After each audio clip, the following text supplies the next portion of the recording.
Welcome in. If you're just arriving, I'll be getting started shortly.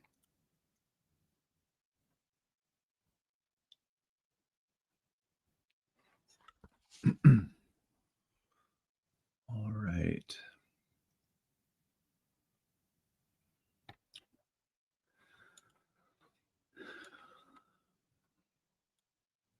Welcome. Little impromptu live stream today. I'm really excited we're going to do some birth chart readings today.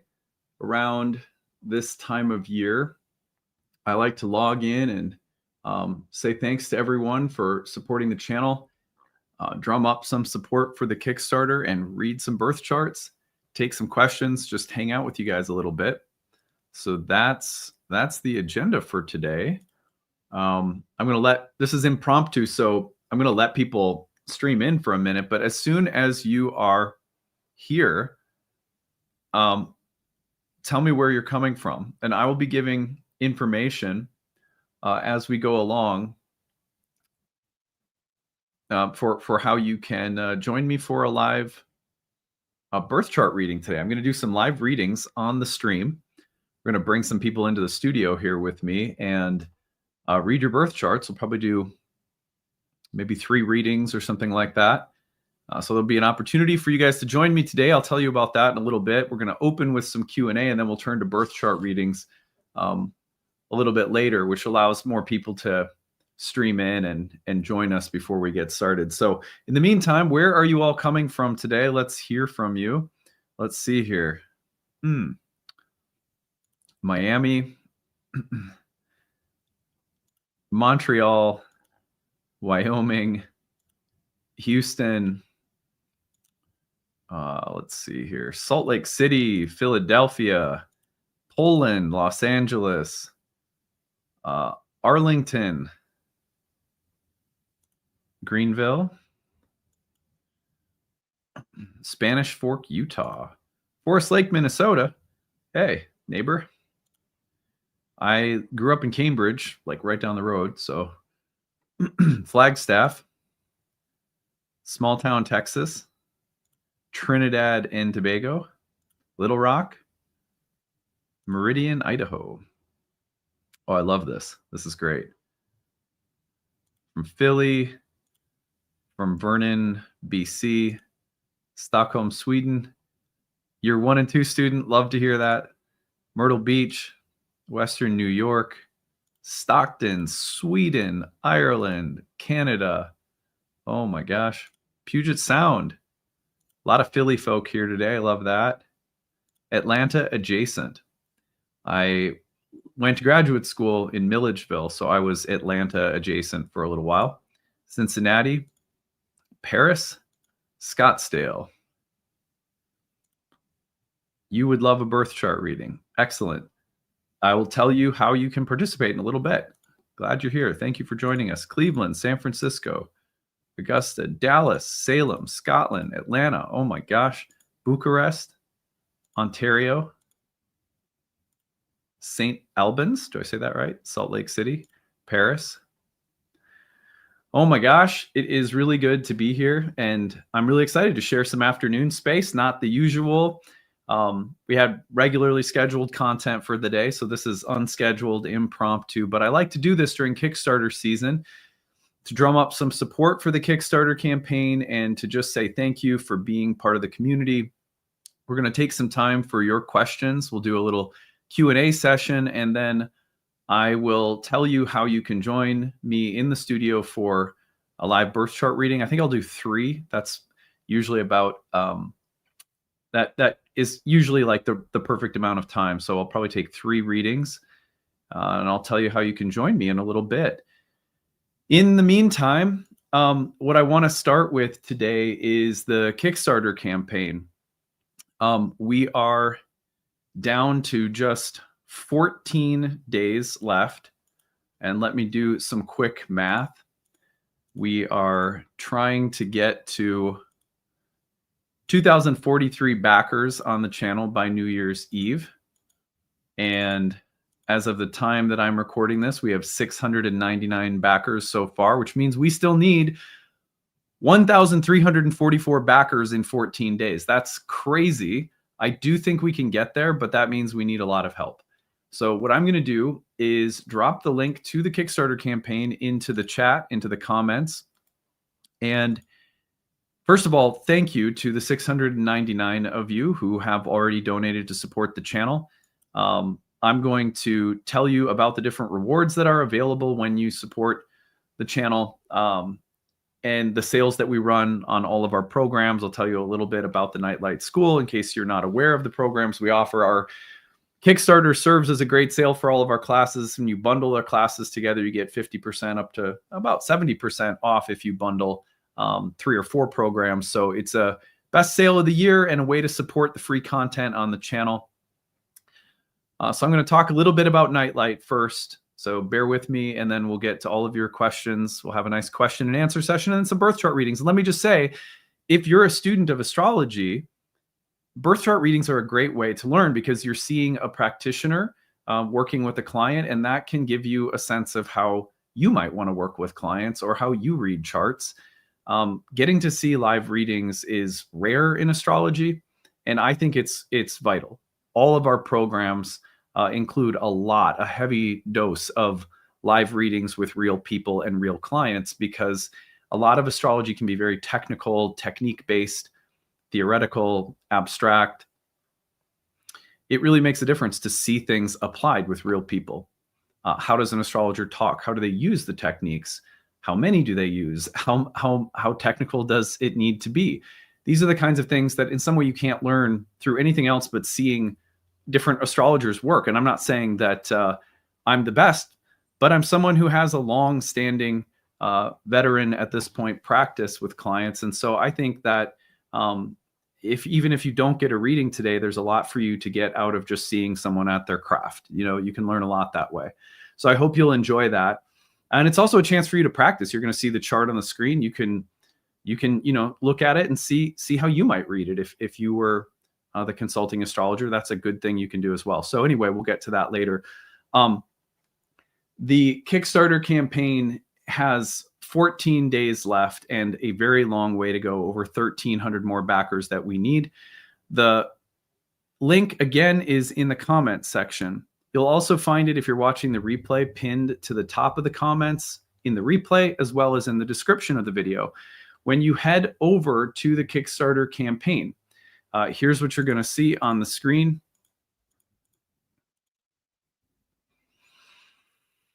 These are free readings that I'm doing, by the way. They're not paid. I'm just freely doing readings for you guys just to say thanks. So here's the Kickstarter. You're going to go over there and you're going to notice on the right-hand side the rewards that are available. I'll talk you through them real quick and then we'll get on our way. If you donate at $25, you get the Astrology of 2026 calendar, which is nothing more than an outline of the day-by-day, week, month overview of what I'm going to be covering on the channel in the year ahead. So it's all mapped out for me about a year in advance. So you can just see where we're heading. It's a nice thing to have alongside of you too, just to note what transits are happening on what dates. Takes the busy work out of it if you're not someone who likes to work a program, like a software program. There's a little meditative talk on silence and some thoughts about how to start a meditation practice. The Astrology of 2026 video is about an hour-and-a-half long talk on all of the major astrological events of 2026. I don't do this on the channel. I just keep it exclusive to the Kickstarter. The Oracle Within is a guided meditation and visualization for 2026 that I wrote and recorded. So if you're into guided meditations and visualizations, this is for the astrologer in you to set some intentions and visualize your year ahead. I really had fun making that. You'll see that the early release of my next book, which I'll be starting later in 2026, you'll get the chapter by chapter first draft release of the book. So you can get, early access, probably a good year to year and a half before it's actually released. Year ahead horoscope readings will give you all 12 signs. It's somewhere between 4 and 5 hours of content it logged in at this year. This is for all 12 signs reading the most significant events of the year ahead, plus an overview of what those events are at the beginning of the video. This is not going to include every single transit of the 2026 astrology, right? But it's going to include the big themes for your sun or rising sign. If you continue to scroll down, you'll see that there are a variety of master classes. These are each 10 to 12 hours worth of content on intermediate to advanced topics in astrology from previous year's master classes. You're going to see there's an Astrology for Complete Beginners course. That's a great gift to give someone if you're brand new to astrology. There's a bundle of 3 horary question readings. That's a really nice thing. You can use those anytime you want throughout the year ahead. I do those personally for you and email you the results. If you don't know what horary is, look it up, but it's on my website as well. Then you have the 2025 4 and 3 bundled master classes. Those are 30 to 40 hours worth of content each on, again, like intermediate topics.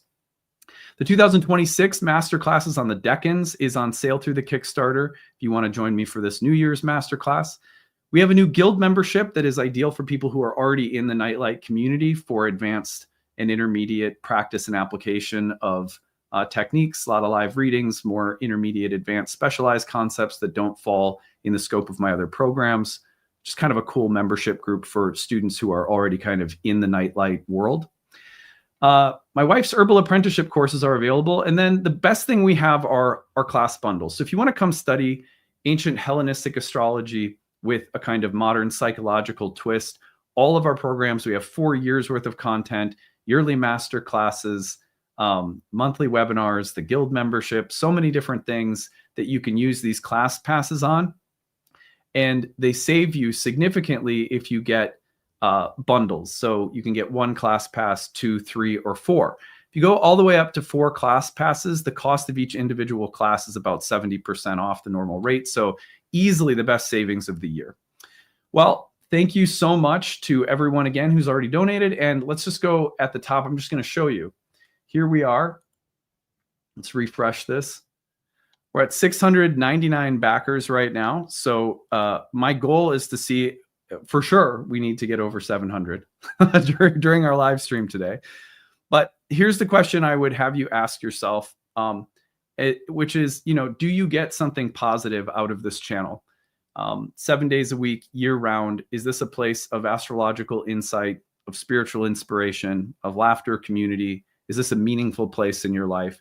And if it is, then please consider supporting us. Of course, you're supporting me. This is how I earn my livelihood, but it's also how we support a staff of 12 people behind the scenes, a full-time social media manager. There's about 3 hours per day year round that go into curating 7-day-a-week free content for all of you guys.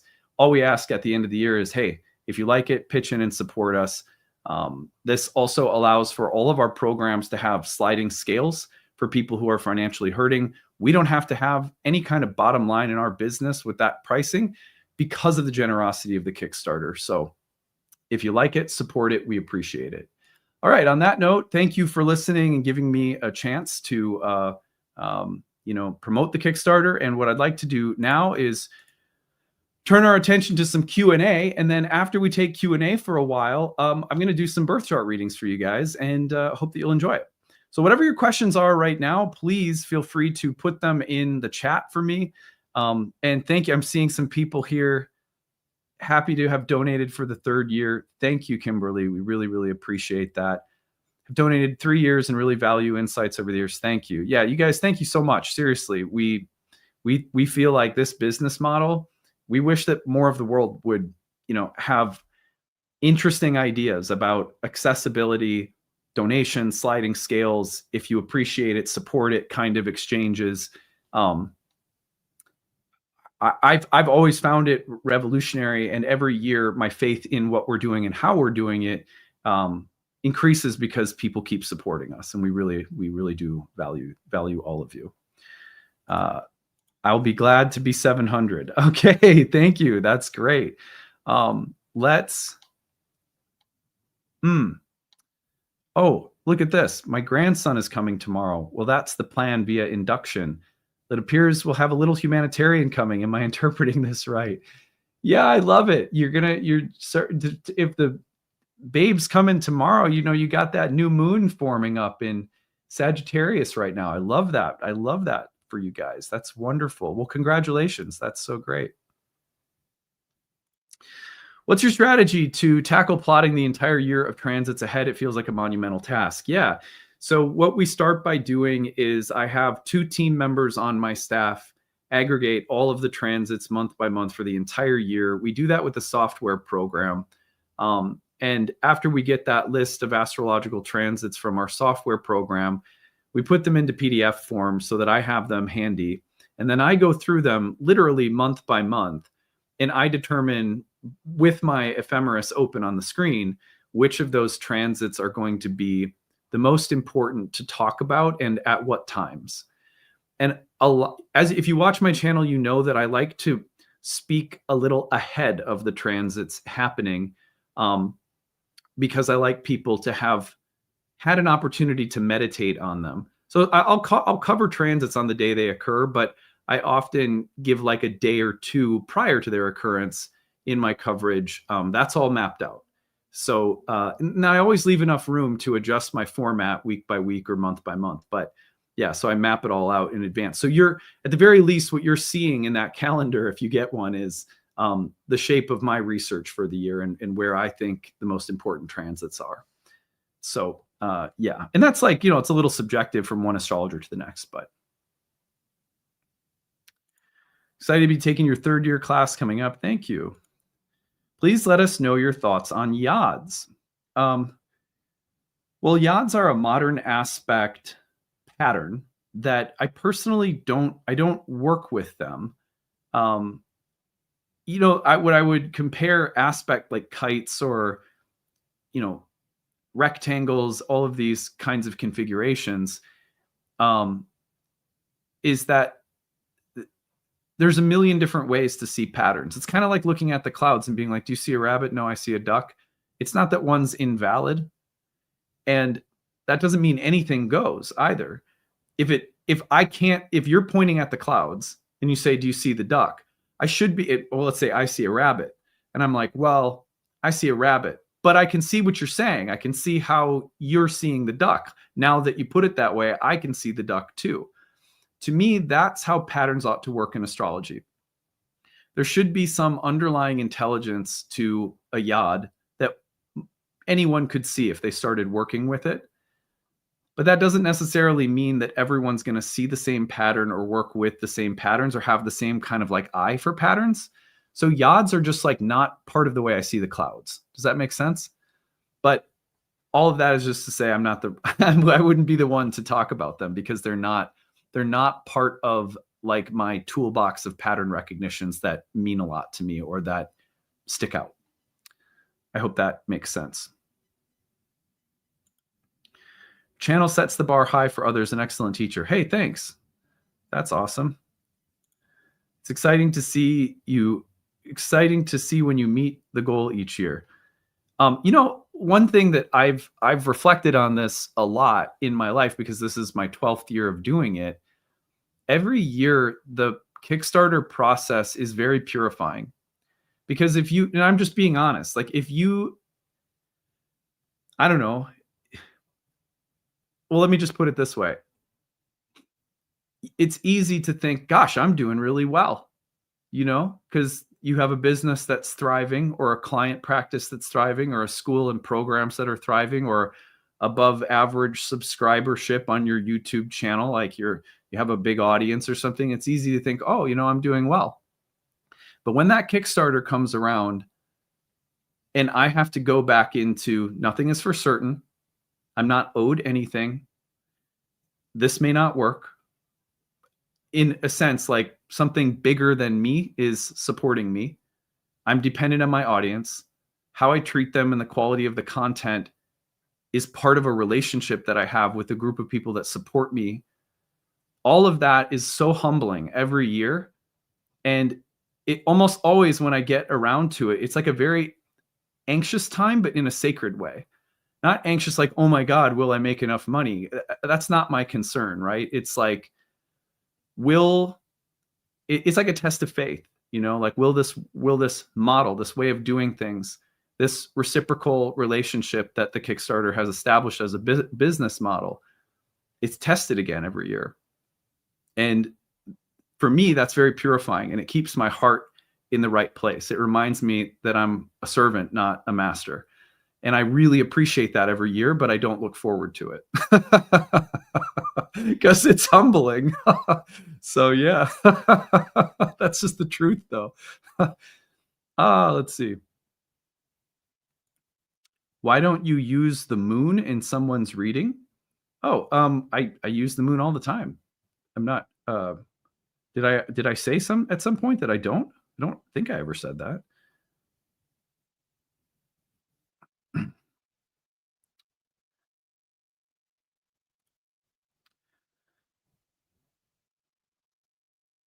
Yeah, that's right. Every astrologer's subjective way of determining what they're going to focus on in a year ahead really is it's about their personal relationship with the symbols. And that's a fun thing, from one astrologer to the next. What an astrologer chooses to cover and why and how tells you a lot about their relationship with the oracle, I think.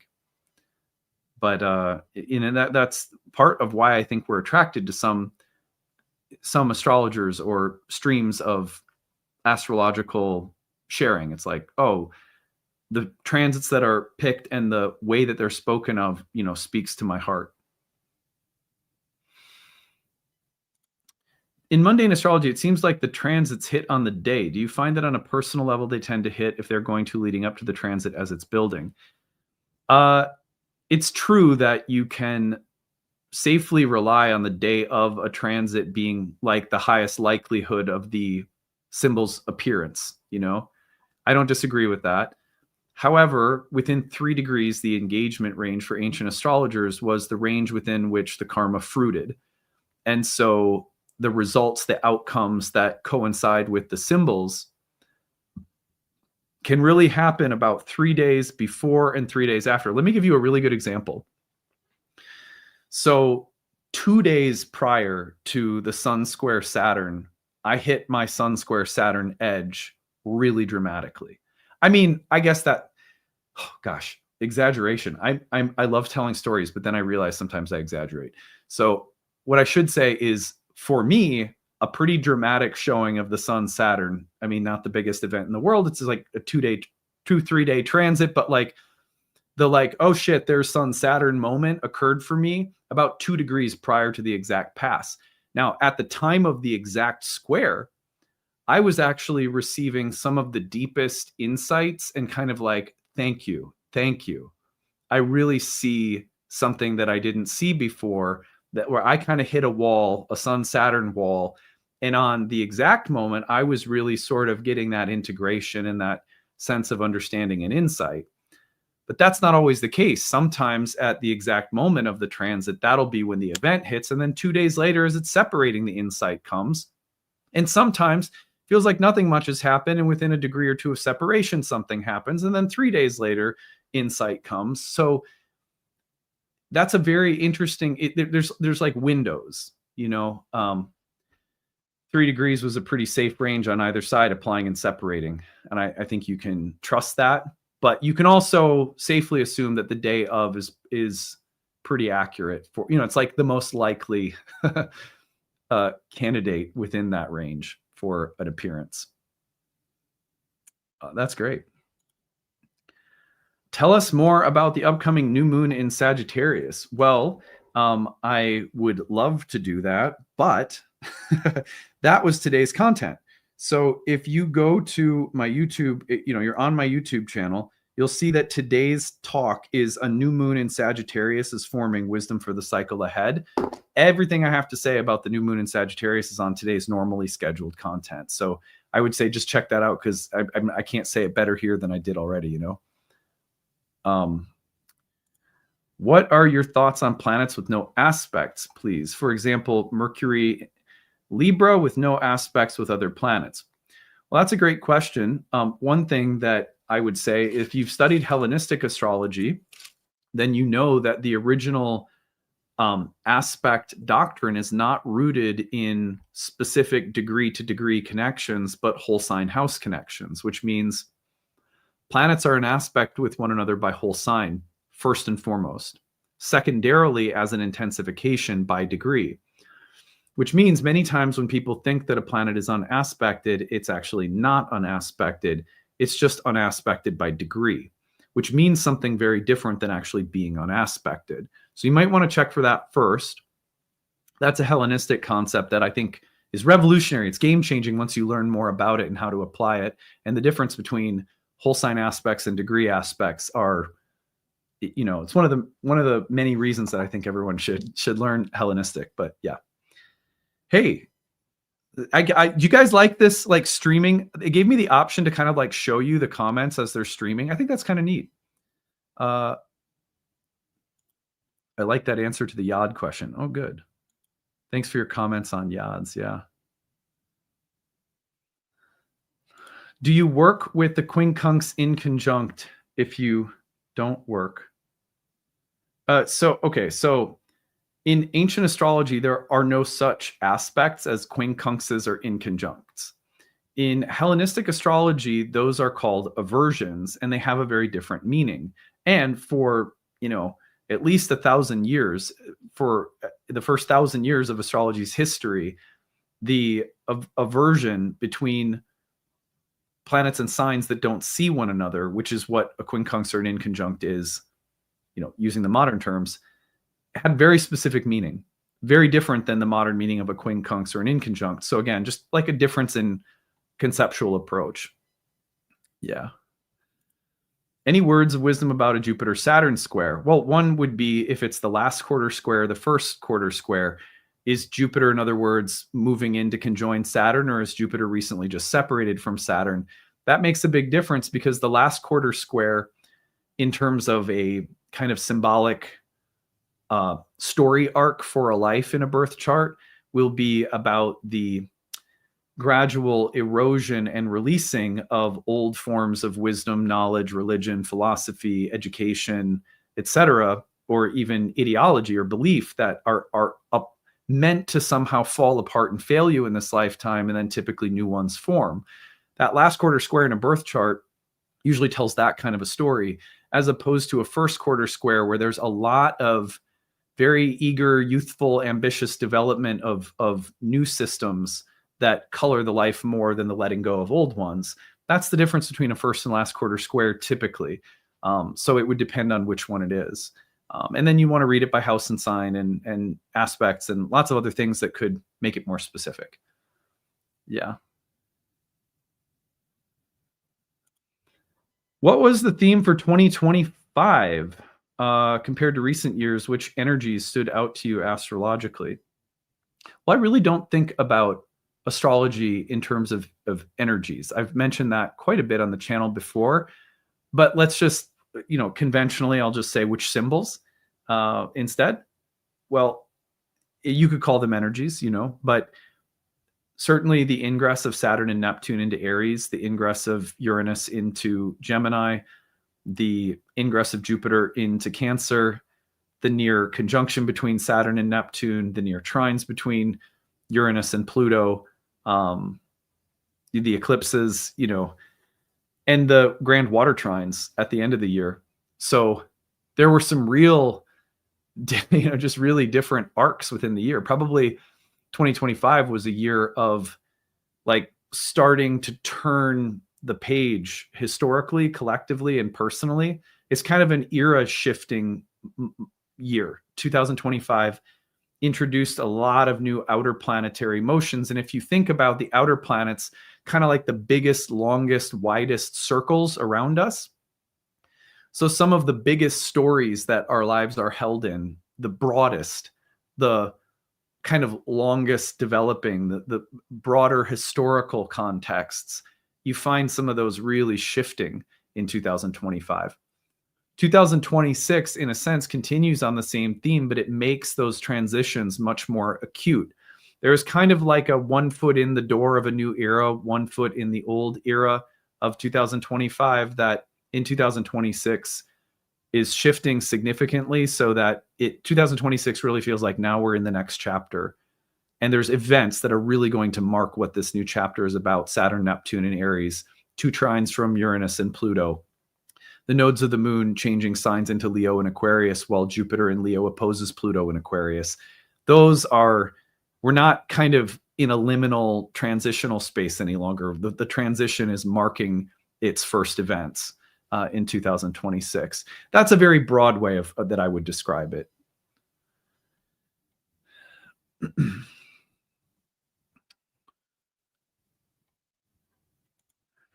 I would love to hear about what one can expect from Pluto transiting the moon. I have this right now, and in my opinion, has been absolutely brutal. Yes. When Pluto transited my moon in Capricorn, um, I got married, became a dad. My parents were divorced at the same time. Uh, and we bought our first house, and it was like, it was such a death. There was, my family died. My identity as a young, free, independent person died because I had to become a dad. I became a spouse, like all sorts of stuff, a lot of which was like introductions into family and adult life at the same time that my family was falling apart. So there was like joy and sorrow, like all wrapped together. It was very powerful, very heavy. The Pluto moon transit though can be very somatic. It can be very bodily. The moon is the planet that was associated with the body, as well as mental, emotional health. So Pluto and the moon together can be very purgative and transformative physically, mentally and emotionally. It can also tap into themes around nurturance and care and relationships and bonding and attachment patterns, mother karma, and it can also be about looking very deeply at childhood things, so yeah, just a few thoughts there. Of course, it's a transit that I've had many of my entire sessions, of course, just talking about a Pluto moon experience or transit. You could talk about it for an hour. I'm one of those many people that benefit from those that donate and get to watch this channel for free. Thank you, everyone who donated. Hey, yeah, no, thank you. We really deeply appreciate it. We have had 4 backers since the program started.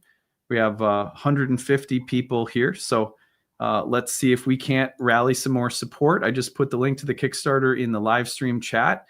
Head over there. $5 helps, $10 helps. Pick a reward. Come study with us. We need 1,340, 50 more backers by New Year's Eve. So now is the time to hit the gas pedal. We have just 14 days left. Could really use the support. All right, let me scroll up here. How much weight do you give solar return charts? So in my practice of astrology, I don't weigh things. It's sort of like saying I use things for different reasons, and I let symbols have their own weight. So I don't give something abstract like a solar return or a transit or something more or less weight than another. Because in my experience, some solar returns are really loud and very vivid and very potent, and others are softer and gentler. Sometimes the transits of the year, an annual perfection or zodiacal releasing period will speak very loudly, and a solar return will be, relatively muted. I have understood that most of that has to do with what's speaking to me as an astrologer. We think that there's something very, very objective about all of these things, and then it becomes a matter of sort of weighing or scaling their importance. I don't believe that's actually true. I believe it's more accurate to say any of these tools or techniques can speak very loudly, very potently, and often it's which one do we approach with the most sincerity, or which one do we approach when the moment is sort of ripe for hearing the oracle speak. You'll find that the technique you use under such a condition is loud, and then it's not really about one technique versus another as much as it is about the relationship that you have with the oracle behind any technique that speaks, if that makes sense.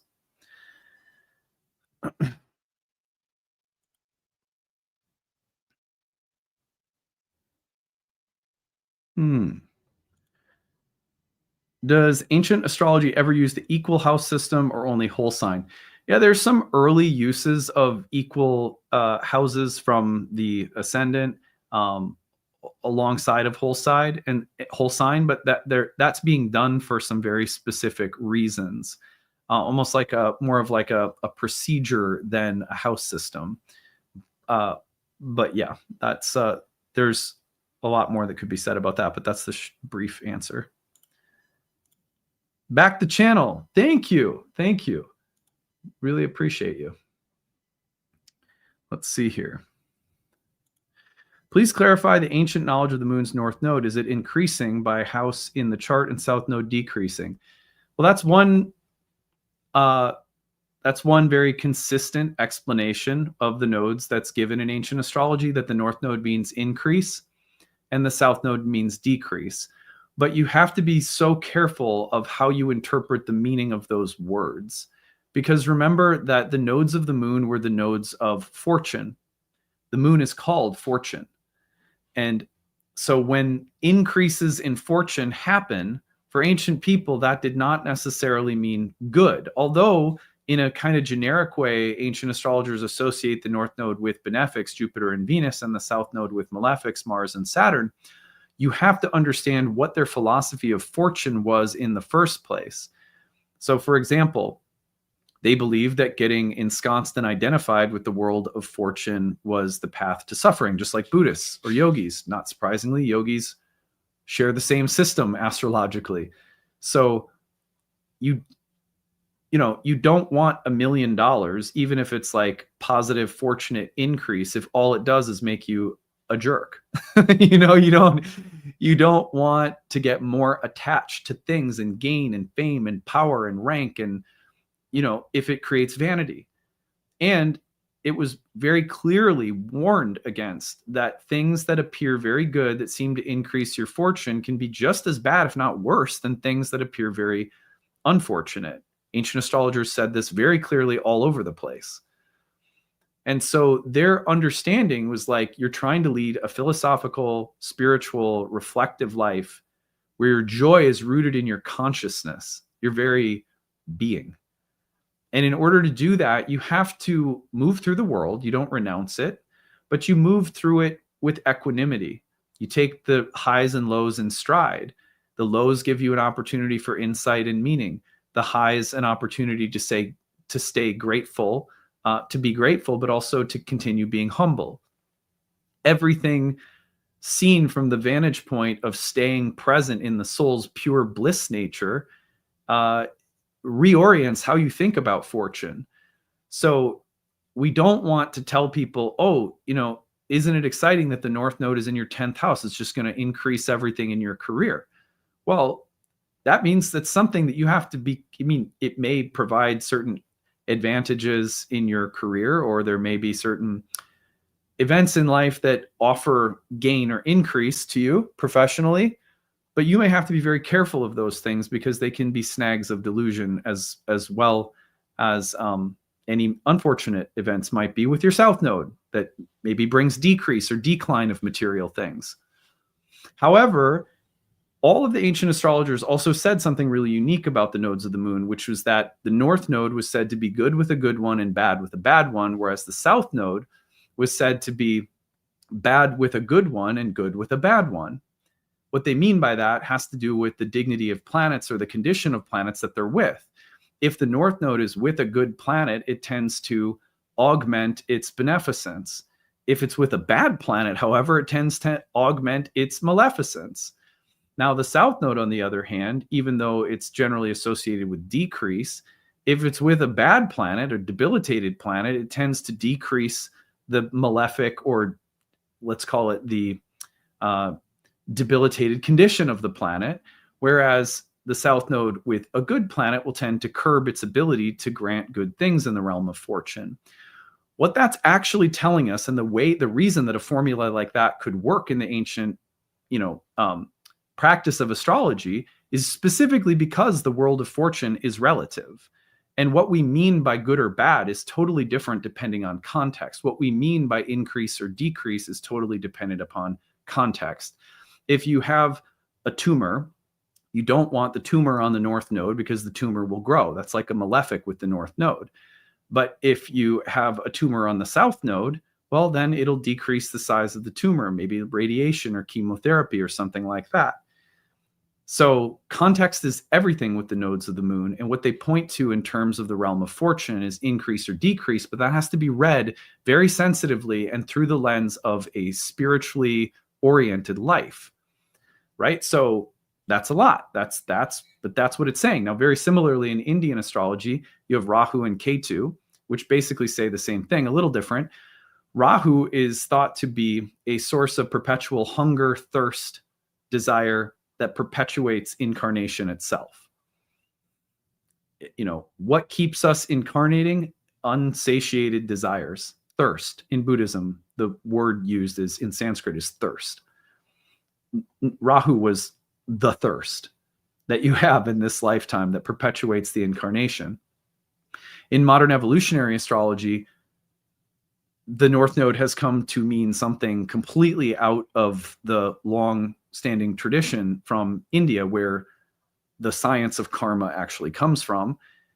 And it now says something like your North Node is meant to be the thing you follow for the sake of spiritual evolution.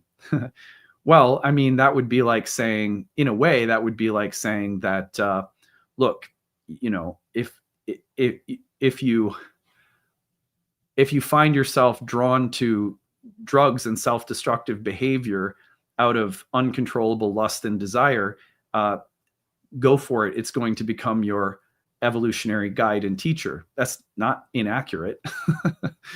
But also, unfortunately, that wouldn't be a very good piece of advice you would probably start with. You might start by telling someone that they should probably stay away from drinking and drugs because it's not going to lead them in the right direction. In Indian astrology, the North Node is more of a beware. There's going to be a lot of thirst and hunger that could become a source of suffering for you if you're not very careful about how it expresses itself. That doesn't mean repress your desires around the North Node. It means be extremely careful about them.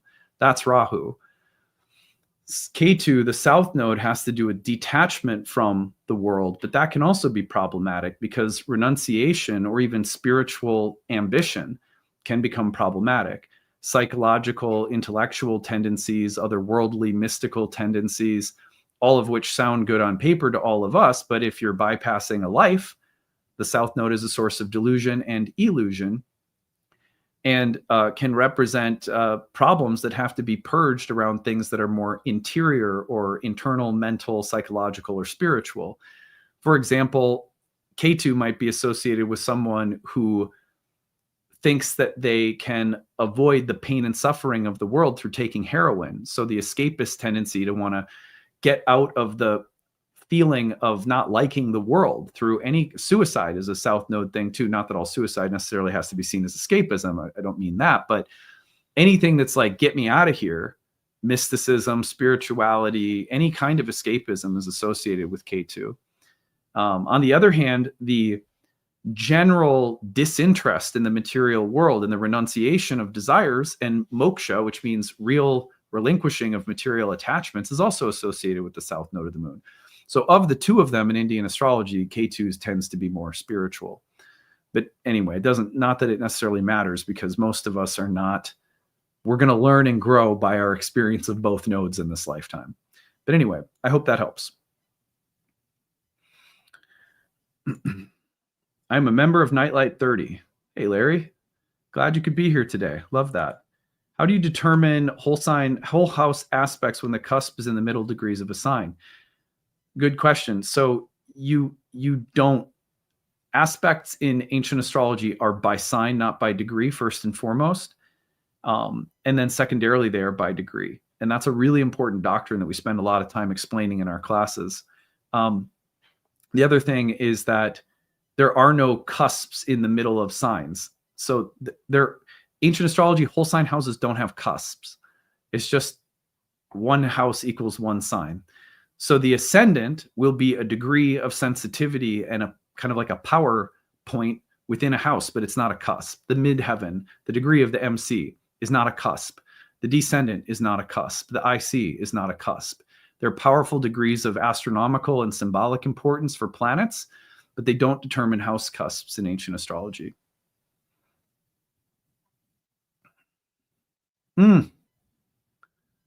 How important are progressions? See how the same question comes up? And I'm not trying to rag at anyone, but it's like, Notice how we go to asking about objective, like hierarchical weighting of techniques. They're all like a part of a heavenly language that can speak. So progressions can speak, solar returns can speak, transits can speak, perfections, zodiacal releasing can speak, horary can speak. How important are they is not the right question. You can use any of them. There's a zillion techniques in the history of astrology, some that are more obscure than others, some that are more technical than others. But what makes something important is how it's being conveyed, and if it's being conveyed sensitively in the right context with symbolic relevance. Progressions can do that just as well as anything else. And your ability to establish how important something is has to do with your use and familiarity with techniques, not with one technique being more objectively true or valuable than another. So this is all the way that divination works. We're talking about basically like astral shamanic rituals, not like objective engineering mechanics or something.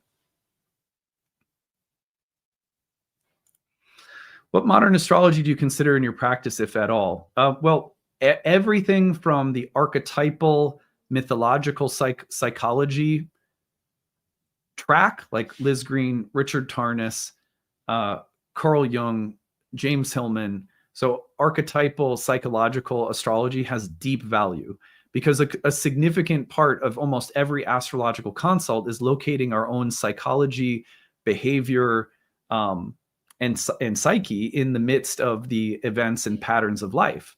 So modern astrology's contribution on the level of, mythic, psychological, archetypal psychology is tremendous. And that's a huge part of my practice every single day. But I also don't make the mistake of thinking that a birth chart is like a psychological blueprint or something like that. I don't see, when people say my chart, my Mars, my Venus, I think we're making some serious mistakes. I mean, on one level, I don't conventionally, I say my sun just like anyone else. But when we literally start getting identified with a birth chart, that's really problematic, because for thousands of years, your soul, like, think about it from the Buddhist perspective, right? Like you're a contingent being that you can't get to the bottom of. It's like Heraclitus said, the soul is explored forever to a depth beyond report. So anything that presents itself to you as an objective blueprint of who you are can only be useful as a metaphor, because you're a living being. You can't be arrested or contained by something objectively. And to do so would be an attempt to try to kill what lives. So that's where I don't like modern psychological astrology, is that it gets too literal, too wrapped up in identification with symbols. And Carl Jung warned specifically against conflation with symbols, myths, archetypes, gods. It's subtly, it becomes the source of a lot of problems, diseases, and especially narcissism. Let's see here.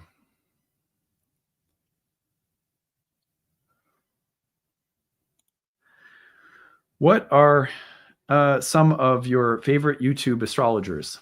I will be honest, I listen to 0 YouTube astrologers.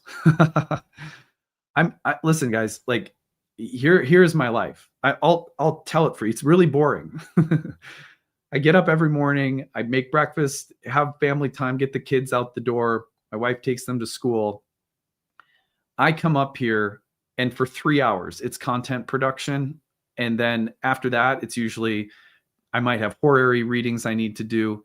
I might have curriculum I have to write for a monthly webinar, or emails or student questions, and so on. And that takes up the rest of my day. And then, Fridays I have master classes. We've had, sometimes weeknight classes. My weekends are jammed with classes that I teach. I literally don't have time to consume astrology outside of my own production and teaching of it. And if I do have time, it's like the last thing I'm interested in thinking about, because I'm thinking about it so much already. So I prefer, studying Buddhism, or I prefer listening to a talk on ancient Stoics or listening to a sports podcast. And every single afternoon after that process is done, I'm at the gym for 2 to 3 hours and then usually taking some time to sit in quiet. And then my family's home and it's the evening time for family and time with my wife. And, that's my life 365 days a year. This is the content conveyor belt. This is my sadhana. This is a practice for me as much as it is a job. So I just don't have time. I love Richard Tarnas. I love Becca Tarnas. There's a lot of astrologers that I think are good. So that just that I don't watch it doesn't mean I don't think there's good astrologers out there, right? But yeah, I just don't have time for it. When I get to go to conferences, I love going to talks from Dimitra.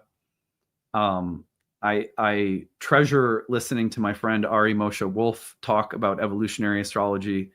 So if at conferences, I love to take a break and just go see my colleagues do their work because there's a lot of good astrologers out there. Yeah. Let's see here.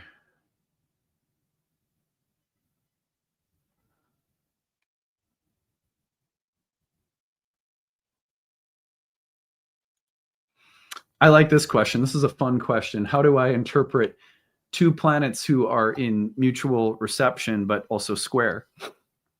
Great question.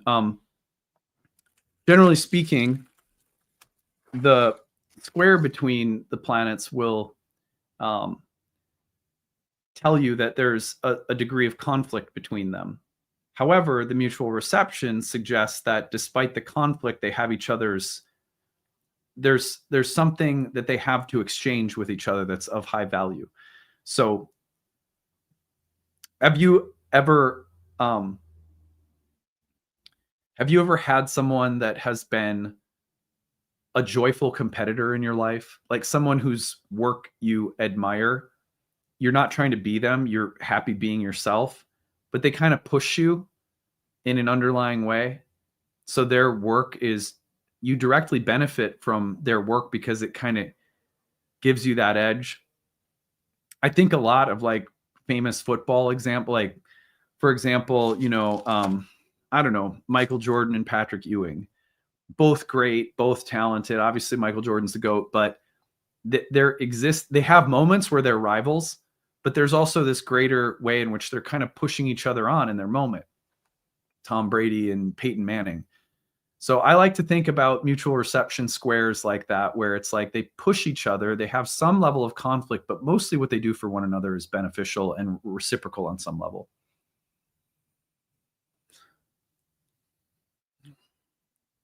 Someone says, when people say astrology is a study of cycles, what do you mean by that? Well, actually, what would be more accurate is to say astrology is the study of patterns. And in time and space, patterns play out in recurring forms, which we call cycles. So cycles of time. For example, a Saturn return is a familiar cycle of a pattern in the sky tracked by a planet, and so the Saturn cycle is a pattern as it plays out in a linear container of time that we experience. So what we really mean is astrology is a study of patterns that play out in cycles in linear time and space. That's why each of the planets are archetypal first and foremost, and that's actually specifically why we don't think of planets as gods, but we think of them, as the ancient authors said, as the signs or indicators of the gods. Because the gods are the archetypal field. So like Venus is love, Venus is attraction, Venus is beauty, Venus is proportionality and symmetry and aesthetic and so forth. Then we see a representation of Venus. The planet becomes the omen or sign giver for that archetypal field or pattern, or like mandala. And she becomes the representative of that transcendental pattern, which is outside of time. It's eternal.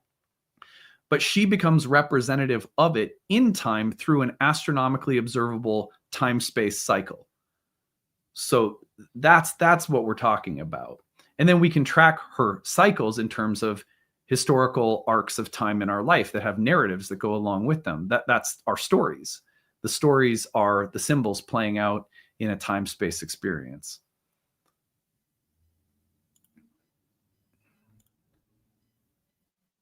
Oh, that's so nice of you. You know what? Honestly, like I know that I know that a lot of people feel like we're in a dark time.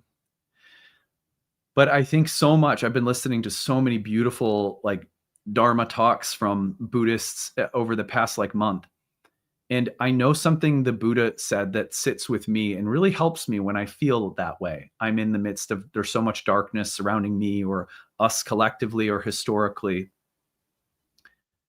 that it helps to say there's actually never more or less of anything, you know, there, in other words, every every moment when we stay present and just stay right here, there's never more or less of anything outside of our consciousness.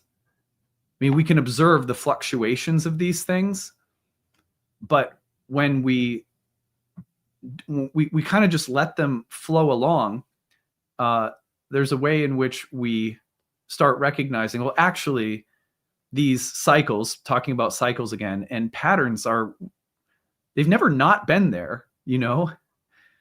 For some people at certain times more than others, for some moments in history, perhaps more than others, but like cycles of light and dark never stop in this, in samsara, right? This material container is just constant fluctuating of light and dark. So it helps to see it that way because then we can recognize that the light in the darkness can't be found in the battling of those opposites. The light in the darkness is the awareness, the consciousness itself.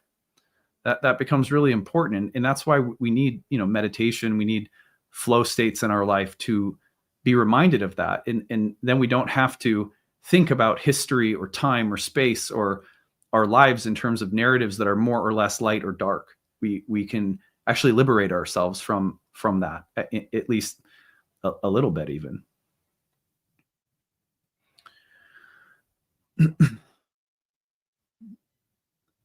All right.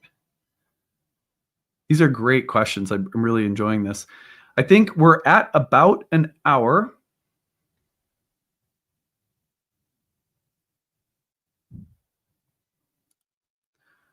Tarnis's daughter is a great astrologer and absolutely lovely. Yeah, she's a good friend. Have a lot of love for Becca. She's one of my closer like astro kindred spirits.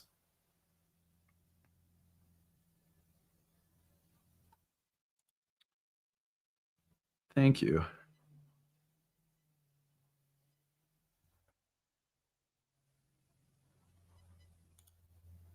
Do you find yourself using astrology more to process, explain past experiences, actions, or rather to contemplate on present or coming trends? It's usually it's the past, or it's when I find myself being grabbed by something. Oh, I'm in the midst of something. What is this? When I feel that I'm being pulled out of my presence, then I turn to the planets, and when I see the patterns, I find that a recognition of the patterns allows for me to come back into my center, my just being present again. Looking into the future can be really helpful as a meditation on trajectories, uh, and as a meditation on kind of like staying mindful relative to what outcomes and timelines potentially look like. Uh, but most of my focus on the future is for clients, not for myself.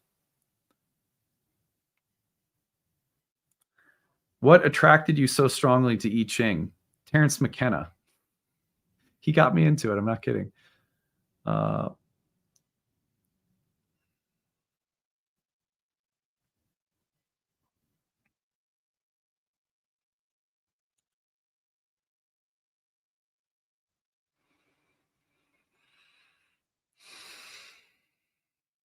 because I watch your channel more, I recognize the patterns when I'm getting pulled too, and it's easy to understand other people and give a little grace. Yeah, that's it. Amen. Okay, well, hey, how about we turn to some readings? We've taken an hour for Q&A. Thank you for bringing such lovely questions. I hope that, I'm just one person. My opinions are nothing more than like, one practitioner and their perspective, but I hope that they give you something positive in your own, your own journey with astrology. And I'm going to take a moment to briefly plug the Kickstarter. Then I will tell you how you can join me live if you'd like to. And then we will be on our way with some readings. I'm going to do 3. There is the link to the Kickstarter campaign. We are up since the beginning of this live stream. We're up 7 backers. We've had a couple hundred people in here. I feel like we can do better than 7 backers. I really do. No guilt intended, but let's go. Let's support the channel. Let's support all the people at Nightlight. Let's support a good way of creating content and a healthy business model. I believe in this deeply. I believe that this is the right way, or one of the right ways to try to do things. Let's create this content. Let's make it free. There's 80,000 people plus on this channel, 85,000 people on this channel.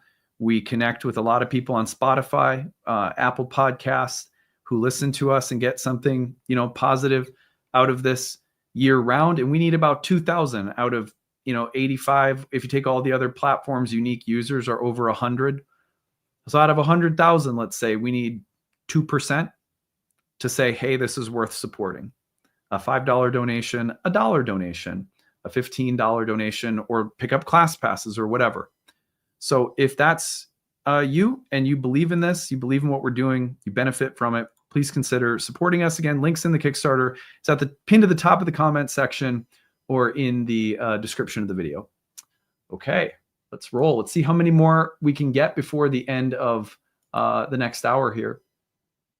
All right, so here's how to join me. If you want to join me in the studio, you need to send an email to grabbed@nightlightastrology.com. And when you email, it's very important that you follow these instructions exactly. If you don't, I won't select you.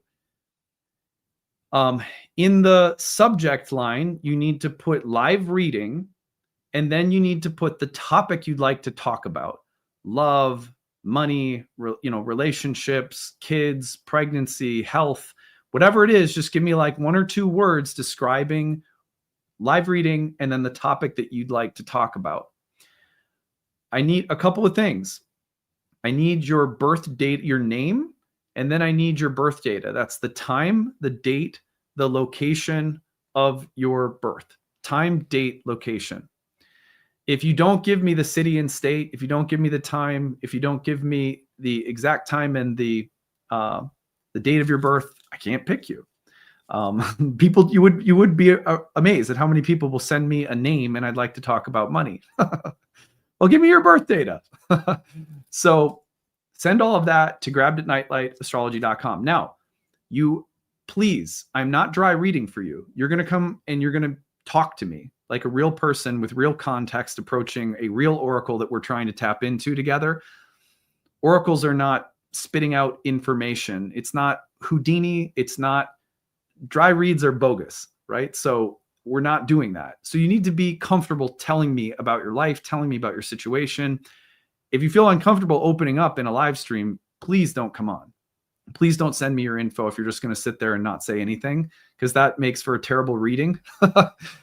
And it's fine if you're shy or whatever, just let someone come on who's, comfortable. Obviously, this is going to be archived on my website. You're going to be on the video. You're going to be contained on the website. So essentially, you're giving us permission to, have you on the screen and on our channel forever. So just make sure you feel comfortable with all of that. If you want, you can just give me a first name. I don't need a first and a last name. So all of that is fine. I also prefer people who have good memories, because if we're going to do any work with previous transits or timelines in your life at all for any reason, if you're like, I can never remember anything, that's not ideal for our situation today, because it's really helpful if people can kind of remember things. So those are the parameters. Send me the emails, grabbed@nightlightastrology.com. Now, I'm also going to probably bring in like 4 or 5 people into the green room where you'll sit and you'll see me on live. I can only bring 3 of you on, but sometimes people drop off. So I'll bring in 5, but typically only actually use 3 of you. So don't have your feelings hurt if you get into the green room, but you don't actually make it on stage. I do that just because once in a while people are sitting and waiting and they have to go, and I need to make sure I have 3 people. So I'll bring more than 3 in. Okay, so that's the deal. Okay, grabbed at nightlightastrology.com. That's the email address. Now, let me, I've just got to get myself set up here. Give me just a moment. All right.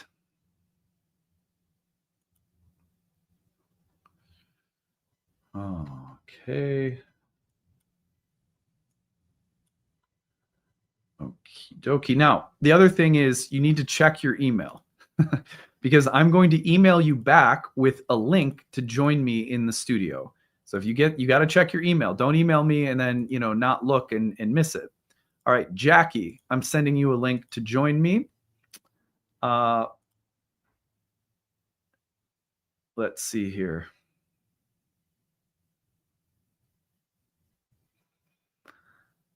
A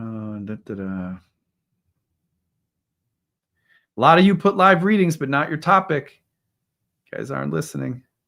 You gotta put your topic.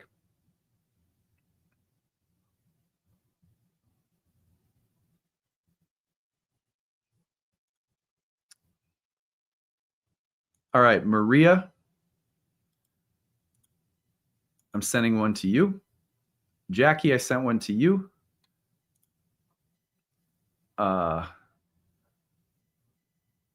Let's see here.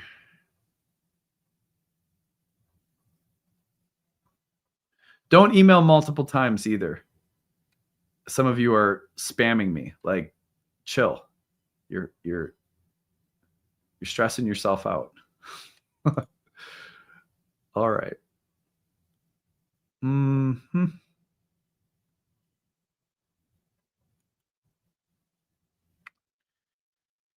All right. I'm trying to get a variety of different topics in, so keep them coming. It's grabbed at nightlightastrology.com. Every single one is love. Is that surprising? No. That's everybody. Brit, you've got one about parenting. That's a great one. Let's check that out. Okay. And then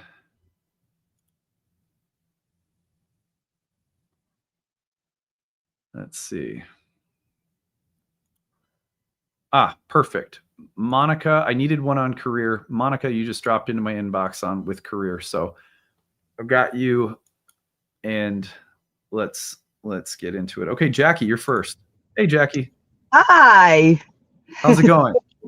Good. This is exciting. Yeah. Thanks for being here. I'm excited to pop your chart up onto the screen, but let me get myself set up here. So, Yeah. Jackie, what's your date of birth? It's May 9th, 1989. And the time? 10:38 p.m. And the place? Southampton, New York. Got it. Now, okay, hold on. Southampton. Yeah, do you want me to spell it for you? Yeah, how do you spell it? It's Southampton. Ampton. Okay, got it. So yes. I thought it was with an H. All right, I've got you as Sag Rising. Does that sound right? Yes. Okay, perfect. So what I'm going to do is I'm going to put your chart up on the screen, and then we're just going to chit chat for a little while, cool, and see what we can do for you. And okay, let's see. Okay, can you see your chart on the screen? Yes, I can. Okay, now I'm going to turn the comments off on the stage for a second. We don't want people being like, "Oh my God, look at that." Yeah, right. I'm kidding. All right, let me get my epic pen. So, okay, we've got this. All right, so you tell me what's up. Let's get some context first. Like, what do we want to talk about today? Yeah, I was on the fence between two things. I knew everybody was going to say love, but I'm like, let's see. So I feel like, so I'm pretty comfortable on my own, and I don't actively ever like go looking for a relationship. I like to just kind of live my life, and if I click with somebody and there's a connection there, then I explore it. And it always feels like whenever it does happen, it it's very easy and comfortable, but then they just disappear and I'm Mhm. constantly left not feeling good enough. You know what I mean? Like, not good enough again. Everything was going great, you know. One of those typical. It's a very common story, I'm sure. But Yeah. just curious if there's anything there to look at or No, refine absolutely. maybe in myself. Yeah, no, I think so. Let me ask, I want to ask a few more questions so I can understand maybe the pattern a little bit more. So you've had significant long-term relationships where like you've moved in together. Has it been like, has it gotten that far where you've been like, you're sharing a life together and then they Yes. leave? Okay.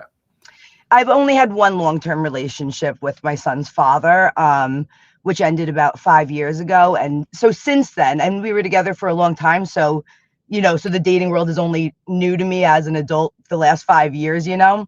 Um, so since then, I've had maybe like three different connections where I thought it was very meaningful and it didn't really understand how it didn't work out, you know? Mm-hmm. Sure. Um, let's go. So was that a marriage or was it just a partnership? My son's father, we never got married. We were Right. engaged. We lived together. We owned some businesses together. All right. So, and then this is for some people, marriage is like a sticking point. Like, was it kind of Mhm. like for you? Was it like I don't want to get married, or for him was it like I don't want to get married, or was there any It hesitation? was, we referred to each other as husband and wife. He didn't really, you know, whenever I talked about it, he didn't really want to like go forward with it. I was the one who wound up leaving the relationship. It was more so due to drugs though, actually. Um, you know, I was okay with not being legally married. You know, we felt married. Yeah. So Yeah. you were comfortable sort of waiting on things to develop. There was an intention Mhm. there, but it wasn't so Yes. much like fear of commitment as much as it was like he started developing a drug problem. It sounds like. Yeah. Yes. Yeah. And okay, that's and was he? Did you discover it? Was he hiding it? Was he open about it? If it's okay to ask. Yeah. So I started noticing it early on, but he played it down a lot. And it wasn't until I was pregnant with our son that I realized that it was a bigger problem than I had originally thought. And of course, you know, I was hopeful that once my son was born, that things would start to get a little bit better. And it just never did. Yeah. So when my son was 5, I started noticing that he was getting like facial tics from anxiety because there was a lot of fighting going on, um, and that was just kind of the last straw once I realized it was actually affecting my son. Yeah. Then it became like a protective Yes. instinct that yeah. Um, Hmm. when you now this is like kind of going back to family upbringing. Um, what was your family growing up like, and maybe mom and dad's marriage? What was that like? Did you have siblings? Yeah. Tell me a little bit about it. Yes, I had a great childhood. It almost kind of felt a little bit naive though, you know, like a little bit in a bubble. Um, and when I got a little bit older, I think it was around high school, I realized that my dad had somebody on the side, and that kind of blew up my perfect world. And you know, I just didn't know it was gonna. I knew it happens, but it could never be my family. So I held that secret for a few years actually. Um, and they did wind up divorcing in 2012, I believe. So it was years later. Um, but there was a lot of guilt with knowing what was going on and not saying it to anybody too, for sure.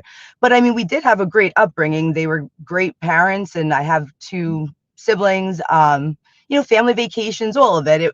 It looked very picture perfect, you know. My parents' relationship was very, it wasn't too loving. They were great friends. They got along. They laughed together. They raised us well, but there wasn't a lot of romance. So I think that definitely um, gave me what's the word? It was hard for me to show affection at first because I didn't see them do it, you know? Yeah, sure. Um, Yeah. when you first discovered that your partner, had some drug use or abuse issues, did you confront him right away, or did you kind of keep quiet for a while first, or how did that process of kind of confronting it occur? Yeah. So before our son was born, we weren't living together. So I did kind of mention it to him, but he played it down, and I really I loved him a lot, and I just wanted to be the good girlfriend, and so I didn't want to give him a problem, so I didn't push the issue. But then once I was pregnant and we were living together, and I realized how much bigger the issue actually was, is when the confrontation started, because then now I was really on him to stop doing what he was doing. And yeah, and again, I remained hopeful for a few years, but as our son got older, he started catching on to the fighting that was happening, Mm, and it was giving him a lot of anxiety because his dad could be kind of explosive. So sure. And yeah. the how did your mom find out about your dad, his affair? Like, how did that process unravel? So there unfortunately was, over the years, was a a second affair, and the woman's husband actually called my mom, and they both promised to end it, but they didn't. And so my mom found out that it wasn't over, and asked for a divorce at that point. My dad did wind up marrying the woman, actually, and I love her a lot, but Mm, she found out because the husband called her. okay. Yeah. That's yeah, it's fascinating. And then were Yeah. you old enough to live on your own at that point, or did you end up living with one parent or another, or? Yeah, so at that point, my ex, my son's father, and we were together, and I was still at home at that point. My dad and mom were still living in the same house, but in separate rooms. And then he did wind up moving to my uncle's house. But then it was pretty soon after, within a few months, actually at the end of that year, I kind of just was at, his name is George. I was at George's house all the time. He was at his parents' house. That it just kind of gradually became like I was living there with him. And then once I was pregnant, then we moved out on our own out of his parents' house. Okay. So that Yeah. was, yeah, end of 2014. Another question for you is, what would you consider some of your best character traits, or the parts of you that you're most confident in, or that the people who know you say like that these are kind of their favorite parts of you, or something like that? I get told a lot that I'm very easygoing, and um, and that I make people very comfortable, to like be able to talk to and be with and stuff. I do think that about myself. With my career, I'm a spray tan artist, so I have to make naked people comfortable every single day. So I am pretty good at that. but but yeah, I get told a lot that I'm like very bubbly and just it, loud a little bit, and people notice me because I have a very loud laugh and stuff like that. Yeah. Okay. I, Yeah. I love that. I think probably some of the Cancer Taurus parts of your chart come through there, like safe, sweet, make people feel comfortable, just classic uh Taurus Cancer. Um, yeah. this is really helpful because for me, I listen for patterns, and then I try to connect different parts of the charts and the patterns. Um, since you and your is it your son? My son, yeah. Your son's father, when the two of you separated, um, since then, dating, any serious relationships where you've moved in, it's become real serious, or just more casual? Yeah, it was very casual. I mean, I'm very loyal. Once I feel that there's a connection, like I get blinders on, so I guess stick around a little bit too long sometimes when there's not really a commitment going on, or just being strung along. And yeah, no, there's been no real serious ones. I mean, I stuck around in dating scenarios for a little bit too long, but Yeah, nothing. I have not had a boyfriend since my son's father. Got it. And no Yeah. recurring issues with people who had like hidden drug problems. Has that been a thing again, or? No, that hasn't really been a thing. Good. Yeah. Yeah. Okay. More feels lack of commitment. Like, I guess the constant feeling I get left with is again, like, I'm like, I didn't do enough. Where did I fail? What was I not good enough at? Or why was I not good enough for them? You know, that kind of a feeling. Sure. Is there anything they do or say that ends up making you feel that way, or is it just the fact that they didn't stay to remain committed?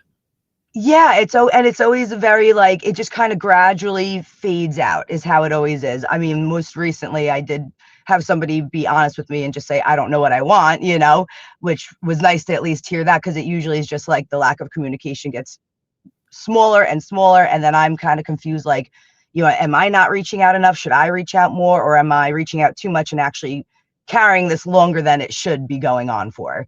Sure. Okay. Now, one last question. What are you most like? What are your strongest convictions or beliefs in life? Do you have any that are really important to you? I mean, trust and honesty are, you know, I mean, I tell my son all the time, you know, if you lie to me, I can't help you, but if you just tell me the truth, we can always work it out. You know, that's my biggest thing, is that I just want people to be honest with me and straightforward with me. You know, even if it is, hey, you're not good enough for me, you know, let's go our separate ways. I'd rather hear that than silence. Yeah. Good. Yeah. Okay. So I'm going to work on some of the natal symbols now. And then I've got a transit in mind for you that I suspect will bring the next, let's call it major, or, really significant events around love and relationships. So I'll go into that second. But first, I just want to work on the natal chart a little bit. Cool. So, yeah, I mean, there's a lot of different ways of looking at the topic of love. Obviously, the seventh house, as you know, you're a student of astrology. Seventh house, the ruler of the seventh house, Venus, all like candidates. The first thing I would say is that you have, a Venus that was in the process of appearing as an evening star. So the synodic cycle, the moment that you were in with respect to Venus's synodic cycle, and of course I can't draw. Hold on, let me I'm gonna just see if I can reset my my pen here, because I'd really like to be able to use it. Hold on. Sometimes if I just close the program and open it, okay. It's usually the best fix. Unplug and plug it back in. Dude, exactly, for real. Okay. Yes, there we go. Okay, perfect. Nice. Okay, so there's Venus in Taurus. Now, you can see how Venus is a degree and a half away from Gemini. And also, about what, like almost 10 degrees out in front of the sun. So she's combust, she's invisible, she's protected in her own chariot. But she's in the process of moving into Gemini. So we read that symbolically as a progression of Venus's storyline. This is really important because, first of all, your sun is also in the sixth house. And in the sign of Taurus, this can describe a variety of different things. Like, one, very hardworking, often having to take a long time to develop success that's earned or deserved. So it's like, whether that's your career as can I call you an esthetician? Is that fair? I don't know if that falls in. So I'm not an esthetician, but I'm a spray tan technician. So you work or a with sunless artist. Yeah, so you work with Venus. You know what I mean? Like, you work with exactly, and beauty and like that. So yes, that sixth house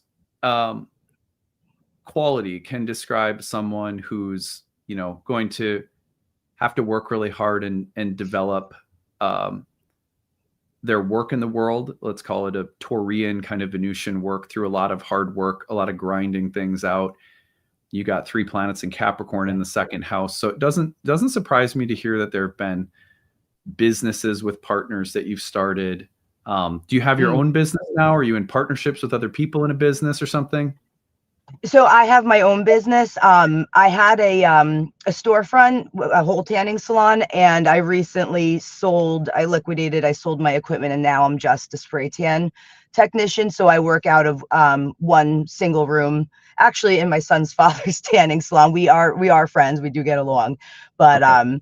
But I work alone, and I just have my own space in a building now. Okay. So anyway, the 6th house, just in general, pretty key part of your chart, along with the planets in Capricorn in the 2nd. It usually speaks to people who are pretty industrious. Obviously, again, the Taurus Venus emphasis makes sense for someone who's going to, through a lot of hard work and a long time, develop a Venusian skill set, Venusian businesses, have to work hard to see them succeed, sometimes overcoming a lot of adversity.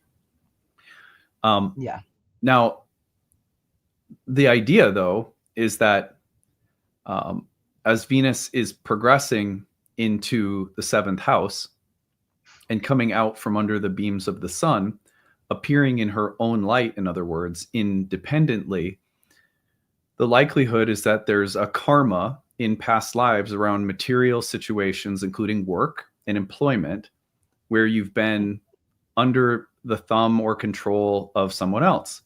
Or even just that you've relied on other people and haven't had your own thing. And it's likely when you see a signature like this, that as the lifetime progresses, someone will go from, having a business with a partner to having your own space. And you can see how it's still happened. It's like it's adjacent to your partner and it's still kind of related to the business that he has or what have you. But Venus coming into the 7th house at the same time that she's emerging in her own light out of these Arta houses, these houses that have to do with material success, money, business, etc. It suggests that not only are you becoming more independent as a woman, as a Venusian artist, but that you also need to be seen in your own light in a relationship.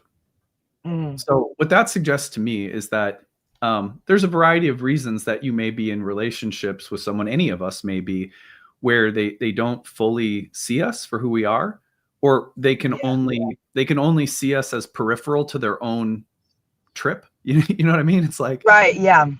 Yes. It doesn't necessarily make them evil or bad, but it's like when Venus is combust the sun in a woman's chart like this, and it's progressing into the 7th house, it can be a way of saying, maybe your partners have been a little domineering, a little controlling. They haven't quite seen you as an independent woman that they'd like to be partnered with because they really love you as your own person.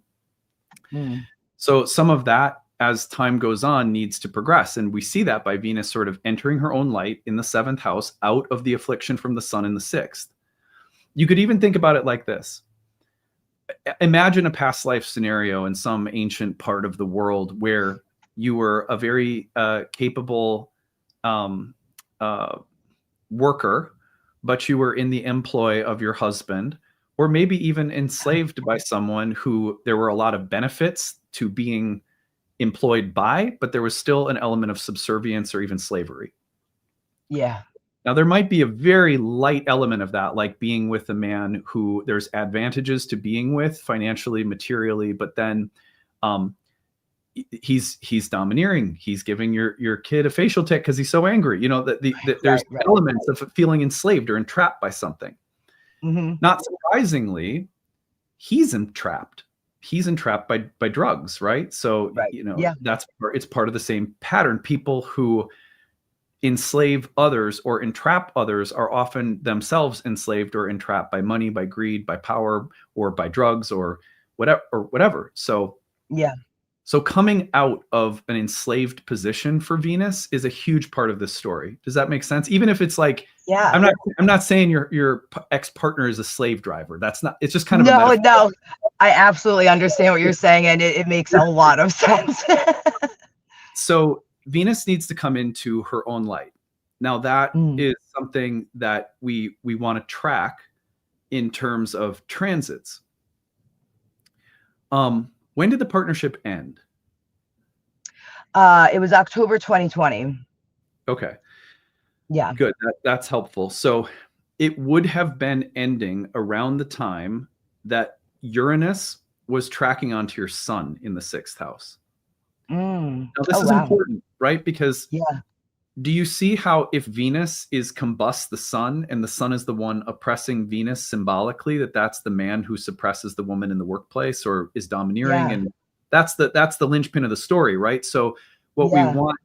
want to see is the Venus sun karma change, and one way to get there is for Uranus, a planet of liberation and freedom, to go over the sun in the 6th house. Now I'm not with that guy anymore. I needed to get free from him.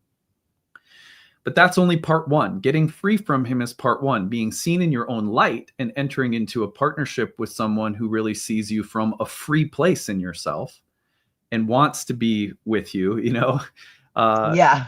and is sort of decisive about you, right? They're Right. not caught up in their own thing. That's Yes, just that's the word. that's the natural next step of the process, signified by Venus getting into the 7th and in her own light. How do we track that? Uranus over Venus, which is what is happening today as we speak. Right. Yeah. Right? Yeah. As we speak. Is it any surprise that I went to Venus when Uranus is on that Venus right now? And then what's going to happen is that's loosening Venus up. It's like bringing Venus, it's part of how we track the symbolic development of Venus moving phases. Anytime Venus, who's in the process of moving phases, goes through a major transit activation period, that's when you can usually set your watch to the phasal shift of karma. So Venus coming into her own light, we can say, is happening in part as Uranus activates her right now and in the past year or so. But the final part of this will be when Mercury is activated by Uranus. Because the reason for that is really important. Because who will Venus's host be when she's symbolically progressed into Gemini? Mercury. Right. Mercury. Yep. And interesting. And then she comes into relationship with a new host, a host who can actually see her. Do you see what I'm saying? Like, yeah. And because she's coming into her own light as she meets Mercury, and Mercury's the host of the marriage house. So yeah, wow. The symbolism that leads us to saying, okay, Venus is getting freed up from the sun. Venus is coming out into her own light. And then the host of the marriage house, with Venus having symbolically progressed in that direction, is getting activated.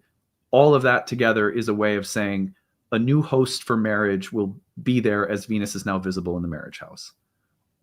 Is that that's so interesting. Yeah. Yeah. Okay, cool. So what we want to do now is track that development. And I mean, like, I at this point in my career, what I can tell you is that even if the relationship that comes around this period isn't like the forever relationship, it will be such a significant turning point in the trajectory. It could be that within a year or two later you meet someone, but there will be it'll be a person or an event that will really change the storyline. That's the point. So okay. It's not always as tidy as like once that hits, then you meet the person. Right. But it could be like the first domino. Do you know what I mean? Like, yeah, exactly. Absolutely. Yeah. So let's take a look at that now. I'm going to get your bi-wheel up on the screen.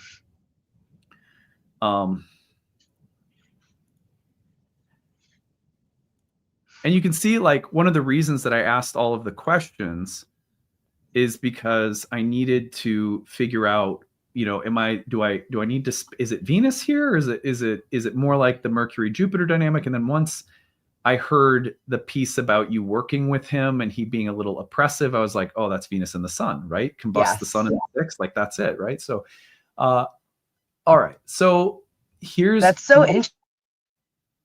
Yeah, isn't that interesting? I bet you that this could also coincide with your business changing locations. Okay. Okay, so this is September of 2026. You're seeing Uranus station about a degree off from Mercury by September. Okay, yep. That's significant, but it's actually going to be just after this. You get a little Mars retrograde in your career house. When the Mars retrograde in Virgo comes in your career house, that's going to be part of this. I wouldn't be surprised if you met the person after leaving your ex's location for some reason. Oh my gosh, I always had a gut feeling that I'm just never gonna get all the way away from him until I'm gone. In some ways, it can be that literal, Right. That's so funny you said that. Yeah. But look at this. So this is here we have Uranus coming right over Mercury, along with Venus, by the way. That's kind of fun. In June of 2027. So Okay, this is cool. a year and a half, a little bit more than a year and a half from now. The other thing that to me is fascinating about this is if you then track Uranus's retrogrades over that Mercury, here's the retrograde, right? And it's going to come back over at the exact same time that you're in a Jupiter 10th house year. Oh. Right. So Cool. you see how Mercury also rules your career house? Yes. If Venus is coming under the power or influence of a different host, and it's not combust the sun anymore, and your 10th house is getting activated. Do you see how you could almost imagine a scenario where both work location and partnership changes at the same time? Yeah, absolutely. It would make sense because it would maybe break a final link in the chain of like being still in the proximity of your ex. Right. Yeah, that makes a lot of sense. Yeah. So anyway, this is taking you all the way through the beginning of 2028. So it's about 2026. So let's say a 2-year process. And I would say sometime between 2027 at the latest 2029, when Uranus is really kind of done all of its work with Mercury, it would be very surprising to me if you weren't with someone new. I could also see there being new business partnerings that help that process, like we were just saying. Yeah. Wow. Interesting. That's very cool. Yeah. Was that helpful? I hope that was useful. So helpful. Yes. No, that was really cool. Thank you for that. Yeah. And remember, your ascendant ruler being Jupiter in the 7th house, hosted by that Mercury. If I had to give a little poetic interpretation of that, I would say you have the power to be very open-minded about other people, right? Yeah. Jupiter, your ascendant ruler, you're a Sag, but you're ruled by Jupiter and Gemini in the 7th. You're like, hey, you're welcome here in my psyche. I'll roll with you. Whatever you are, you're cool with me. And you put people at ease because of that. Well, imagine if someone feels that same way about you and really wants to be with you. And that's what you deserve, Thank you. That felt really good to hear. Thank you. I appreciate you saying that. Yeah. Yeah. That's awesome. Thank you. Thanks, that was so fun. Yeah, totally. Thanks for coming. It was really fun to have you on. I'm going to say goodbye and keep rolling. But yeah, hope you have a really great holiday and Happy New Year. Thank you. You as well. Thank you for that, Adam. All right. Take it easy, Jackie. Bye. Bye. Awesome. That was a fun reading. What a great guest that was, too. Really appreciate that. I'm going to keep rolling along. We're going to go to Britt next. Britt, what is up? Hello. How are you? I'm well. I'm in a cold car right now because our power is out from a big storm, but I'm dry and doing all right. Okay. Is it cold? How cold is it, I should say? Oh, no, not too cold. Not your type of cold, I'm sure. I'm in Arlington, Washington, so I'm good. Okay. That's not as, but I think actually one of our TAs, his name is Mark. He's from I think is it pretty broad power outages? Because he was talking about power this morning too. Yeah, definitely. Yeah, it's pretty big and I don't think we're going to get it back for a few days. So that's all right. Yeah. A good attitude about it. What's your date of birth? 3/6/86. Sorry, March 6, 1986. Is that what you said? Yes. Okay, and the time? 9:13 a.m. And the place? Seattle, Washington. Okay. What I have Taurus rising. Does that sound right? Yes. All right. I'm going to put your chart up on the screen. Okay. Can you see the chart on the screen? Yep, that's me. Awesome. I took my bite of chocolate. We're ready to roll. Tell me what's Okay, up. cool. What about? Yeah, this last year has been a doozy in the parenting realm. I have 4 kids, and I'm also have been a pediatric nurse. Like I've just been around kids my whole life, and it's always felt kind of, I don't even want to say it out loud because it sounds silly, but like pretty easy, I would say, like rolling with the punches. But this last year, there's been a lot of changes for my kids, specifically my oldest, my 17-year-old and my 16-year-old. They've had social changes and like some health stuff going on. And even just as recently as this last weekend, like sneaking out of the house, and a lot more lies and things going on that weren't really a part of the puzzle with one of them. I've already had that a little bit with the other. So I think I'm feeling like a lack of my own personal boundaries in the past are really like hindering how much I'm trying to enforce them over the last few years, and just kind of looking for some exploration and advice in that realm. Yeah. Can I ask how old your kids are and boys, Yeah. girls? Yeah, I have 3 boys and 1 girl, and my youngest is 7, it's a boy, and then my second oldest is a boy, he's 13, and then my daughter is 16, she just turned 16 on Monday, and then my son is 17. Which ages are the ones having the troubles right now? 17 and 16, and I would say the biggest difficulties right now is the daughter. And I think for me personally, it's been her kind of like my whole time, and my husband has the same kind of pattern with the oldest son. So Uh-huh. Yeah. That sounds like right on time developmentally, just to be yeah, like I know. everything I've seen from so many parents over the years, like when they hit those mid-teenage, late teenage years, there's so much individuating happening, as you know. I know you know all of this, but it sometimes can just help before we get into it to just say, sounds normal on a certain level, you know? Yeah, no, I appreciate that. Thank you. It is nice to have somebody else say that. Yeah, I mean, sometimes we just need to remember that. First of all, just for the audience, isn't it amazing someone who their whole life has been identified with working with children and with the mothering archetype, who describes it as easy because I can roll with punches, is a Capricorn moon at the midheaven. Oh. I love that so much. I was like, yeah, I mean, it would be easy for a Capricorn, because if there's anyone as a mom who can roll with punches, it would be a Capricorn moon, you know? So I am a Capricorn moon parent myself. So it just also, just tickled me. But well, let's get into this a little bit more and talk about the patterns. Yeah. So let's talk about, should we isolate to the daughter? Does that sound like it might be useful? Sure. Yeah. The reason I say that is sometimes it can be tricky to try to address 2 different kids in one sit. You know what I mean? Yeah. No, I would say out of both of them, yeah, that sounds great. Yeah. By the way, if you wanted help talking about the other, you could book a reading with any of our staff through the affordable reading service, and they would be great. There's a lot of parents in our staff, so we can help you with that if we don't get through both of them. Okay. But yeah, so let's talk about the daughter. She's 16, you said? Yeah, she just turned 16 on Monday. She's a stellium Sag girl. Okay. Yeah. Sounds Rising fun. Leo. She's all fire.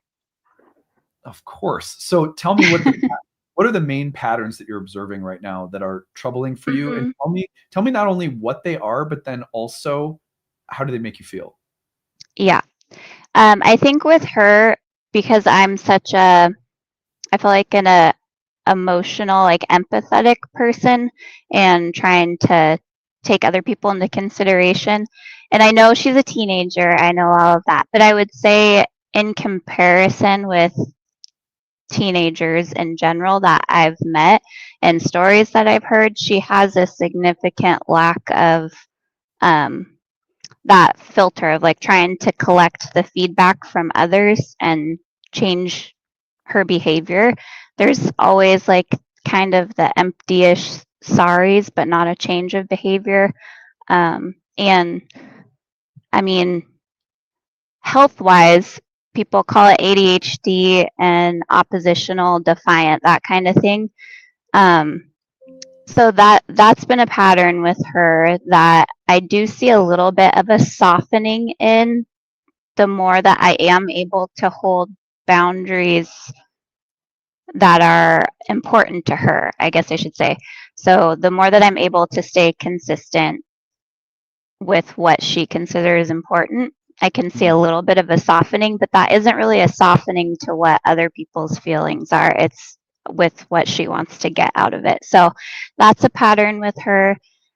And the other pattern I think has to do with not understanding like finances and work ethic.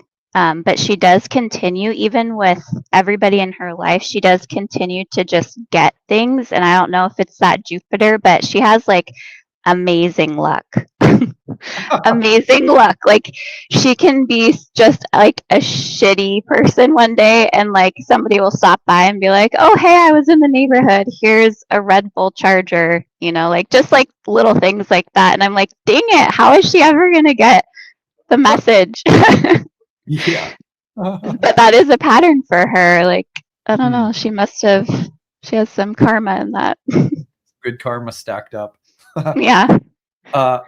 And of course, you're worried when the ATM runs dry. What will she do if she can't, Yeah. if she can't get the feedback from other people?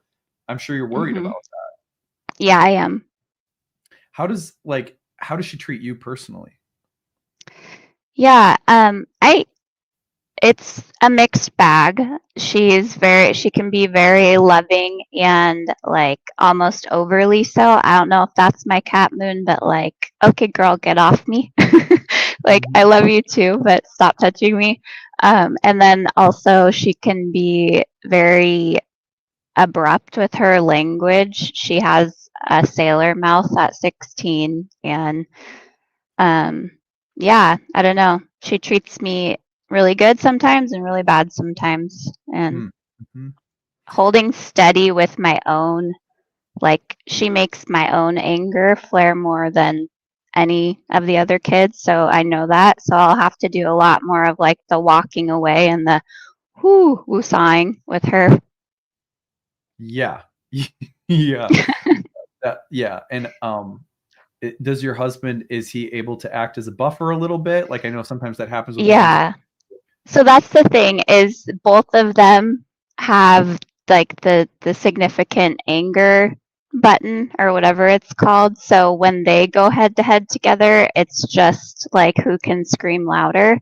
So often I'll be like, okay, tap tap. I can try to try to be in this situation and not like do the louder game thing. Yeah.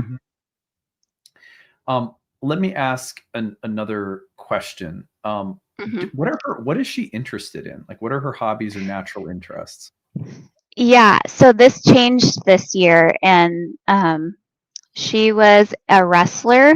All of my kids have been wrestlers, and she is doing that. And we noticed she was starting not to like it as much, and she's gotten more interested in boys. I know, imagine that, a 16-year-old. She just started a relationship with a boy that's getting pretty serious, but it's the first one, too. So I don't know.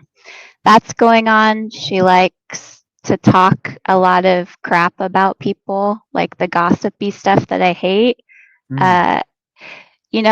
I feel like I'm talking crap about her right now, so that's a nice reflection. Like honestly, like when you're going through a rough patch with a kid, I think, at least as me, as a parent and an astrologer, what I hear is I'm feeling worried and I'm feeling stuck in a pattern of difficulty with a kid that I love more than anything. And Yeah. how do I deal with that? And that's I can't understand it unless you tell me what's most bothersome about it. So, but Okay. I think I've got it. I think I've got the gist of it. But let's go back to the question about her interest, because if wrestling's Mhm. kind of dying down, are there other things like just natural things she loves or that light her up? Yeah, she really likes to do like other people's hair and makeup and learn about that kind of stuff. She doesn't quite do it so much on herself, but she really likes to do that with her friends. Um, as far as lighting up, it's just friends, friends, friends right now. Like she Social. doesn't, yeah, it's all social. She's always wants to be on the go doing things with the friends. Yep. Yep. Okay. Um, how you were mentioning health? Was there something that's dealing with health? That was my son. Your son. Okay. Yeah. Mhm. Good. So we're not looking at anything health related. Um, how does she do in school? Is she like a decent student, average student, above, below? She's below with school.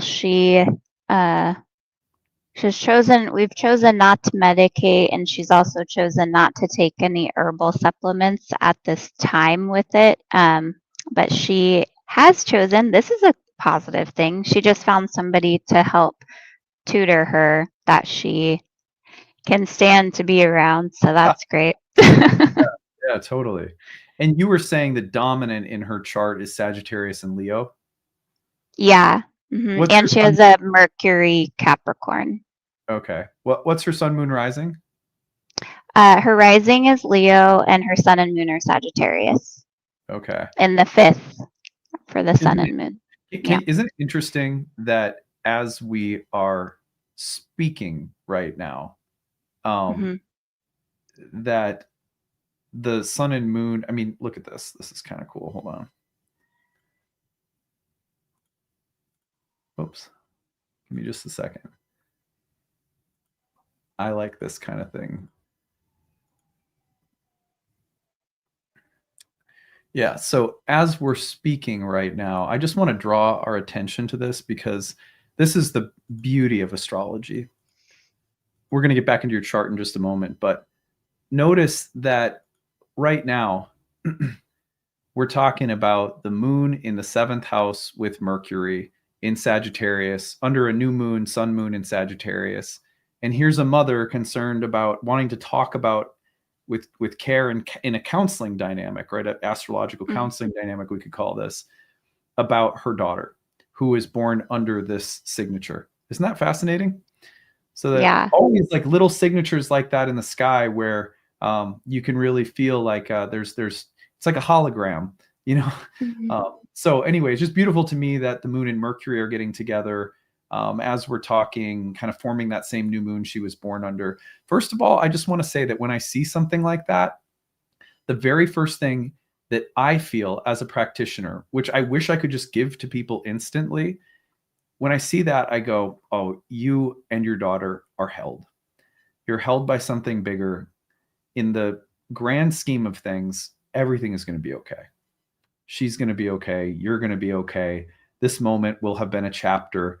There might be difficult chapters in life, but when you see something like that, the care, the concern that you have for her, you can almost feel like it's being witnessed by the sky and held and just affirmed, like, we got you. We got you, lady. You're going to be good. She'll be good. Oh, don't make me cry.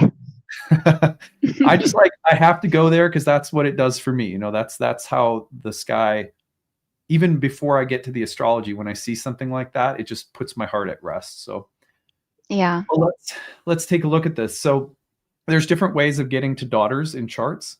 Um, Venus is a natural signifier of daughters. The fifth house ruler can be natural significator of kids. In this case, when you were born, the fifth house ruler was Mercury stationing retrograde in the 12th house in Aries. In its retrograde, there was a mutual application with Venus, who's directing into Aries and going into the 12th, right? So if we were to animate this chart, I'm going to animate this real quick, bring it back here. Notice that in the days after, see how they're going to meet in the 12th house at 0 Aries? Yeah. Okay. So I very, very rarely predict specific things. I have a very specific image in mind that I'm going to mention when we get to transits that I think could happen, because do you know which transit would be hitting this 0 Aries progression point in February? Saturn Saturn and and Neptune. right? So you know your astrology. I was like, give you a little quiz. No, but so isn't it interesting to see that the two planets that could both potentially represent your daughter in the chart were actually mutually applying to one another, and that their meeting of application will take place at the same degree as the upcoming Saturn-Neptune conjunction. That's really significant. I'll come back to that in a minute. Let me just bring back up your natal chart after progressing it there. First of all, let's just talk about Mercury on its own in the 12th house. Yeah. If that's a picture of daughter, we have some potentially self-undermining or self-destructive behavior. We have verbal and mental intemperance. Mercury in a Mars-ruled sign, with Mars in your chart conjoined with Uranus. Now, we're reading this in light of her karma, not yours. And you can do that in a chart because it's like an ecosystem. You know, we can find karma about spouse, we can find karma about your dad, we can find it in the chart, and we read it all differently depending on the context. So we could look at Mercury as a part of you too, but right now we're going to look at it just as your daughter, kind of in a vacuum. So verbal, mental intemperance, the ADHD diagnosis, do you see how those could match with the 12th house Mercury's turning retrograde in Aries? Oh, yeah. Especially a Mars-ruled sign with Mars and Uranus together in the chart. It gives you that speed, that quickness, that impatient, kind of impulsive quality. Now, there's a medical diagnosis for it, but there's also an archetypal way of describing it. And both are valid. You know, they're just different ways of describing a lived experience. So what's really beautiful is that when Venus progresses, now, first of all, Venus in Pisces in the 11th house is an exalted Venus. But what was she doing? Same as Jackie's chart. She was in the process of emerging as an evening star. Right. So she's invisible. Now she's progressing into the evening star position right after she eclipses Mercury. Now let's consider Venus to be another equally important dimension of daughters in your chart. What this would tell us is that, you know, there's, first of all, reading it in a slightly difficult context, there's look at the Venus exalted in the 11th. Doesn't it sound like someone who's getting everything she wants? You know, right? It's just like a nice exalted Venus, but she's going to fall on some hard times when she comes to meet that shadow part of herself in Mercury, isn't she? Because then she's going to be debilitated in the 12th house in her detriment. So when I see that, I go, she's going to get exactly the attitude check or adjustment that she needs. And then Venus in Aries receiving that attitude adjustment or that reality check of the 12th house and meeting with that Mercury in the 12th house, which is, we're naming as another part of her. They're like co-rulers of daughters in the chart, right? So when Venus meets Mercury, what we're saying is that she's going to have a different kind of awareness of herself. It's not going to be the exalted Venus anymore. Right? And then Venus is going to have to come into her own light in the 12th house. Well, look, there's two ways of reading that. One, I don't want to blow smoke up your ass. It could be that she has to go down some really difficult paths in this life before she gets a deeper understanding of herself and how to live harmoniously with other people. That's a Venus 12th house kind of lesson, right? Yeah. Sometimes that's like, you know what? I'm going to alienate some people. I'm going to have hard breakups. I'm going to lose friends. I'm going to not be liked. I'm going to lose jobs. I'm going to be a gossip. I'm going to create problems for myself. Maybe I'm even going to get into an abusive relationship with someone and have to drag my ass out of it. So things can get pretty gnarly for sure. Mm-hmm. But I think the promising thing here is that that encounter can be like an awakening experience that often will be very corrective and very like awakening. So, if I had to tell you how many times I've seen a scenario like this in either a client's life or the life of their spouse or their kid or whatever, turn into something very positive, that's more often than not that something will Right. happen that will give them feedback that they just couldn't see before. And then the Mhm. feedback comes and then the change occurs. Well, I would say that that feedback is likely to come in the next year as Saturn and Neptune conjoin that Mercury in your chart. That's your daughter, right? She's going to Yeah. get the gut check. Here's what I think is going to happen based on nothing more than seeing a ton of stories play out astrologically. There's always a first love and there's always a first heartbreak, Mm-hmm. right? I mean, she's 16. The likelihood she marries this guy, very low. So I'm just Oh, playing. hold on there. I gotta tell you, just because I always hear that, but I married my middle school love. We're still together. Oh my God, there it is. There it is. There it is. That first of all, that's just like, that is uncanny. What age were you guys married? 21. So I'm almost 40. Yeah. So it's possible. It is I know. I just had to throw it in there because you just don't hear it. No, you don't. And like that's an interesting like footnote from the Oracle as we're talking. Well, Yeah. look, do you like this guy? Yeah, I do. I also feel like he's a little bit interesting. I just put that together. I haven't said that out loud. I feel like he's a little bit controlling, but it's in a way of calling her out on her shit that she's actually accepting. Like if her friends, yeah, that was just a bell that went off. I've heard him say like, "You're acting kind of like a fool right now," when she was saying some stuff about her friends. Okay, well, let's play with this Interesting. then. So what I was going to was like breakup, like Yeah. breakup crushes her heart, but she gets feedback that's vital and she realizes, oh, if I want to keep people around that I really like, maybe there's some feedback there that's really vital. Mhm. I mean, one of the first things that could adjust an issue like this and bring more awareness would be like something that I really wanted, I can't have. Yeah. Someone, because Mhm. it's not a thing, it's a person, and you got to act and behave a certain way to keep people around, Mhm. So that could be the feedback. That was where I was going. But could it be that there's something about this? My first thought, regardless of where we go with the exact story, is that there's something about this relationship. Yeah.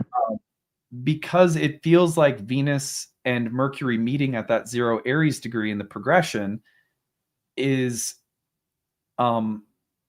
it is symbolic of what's likely to be happening when Saturn and Neptune meet.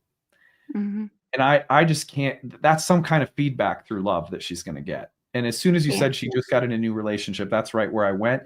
Now I could be wrong. That's just kind of my predictive, that's where my predictive mind goes.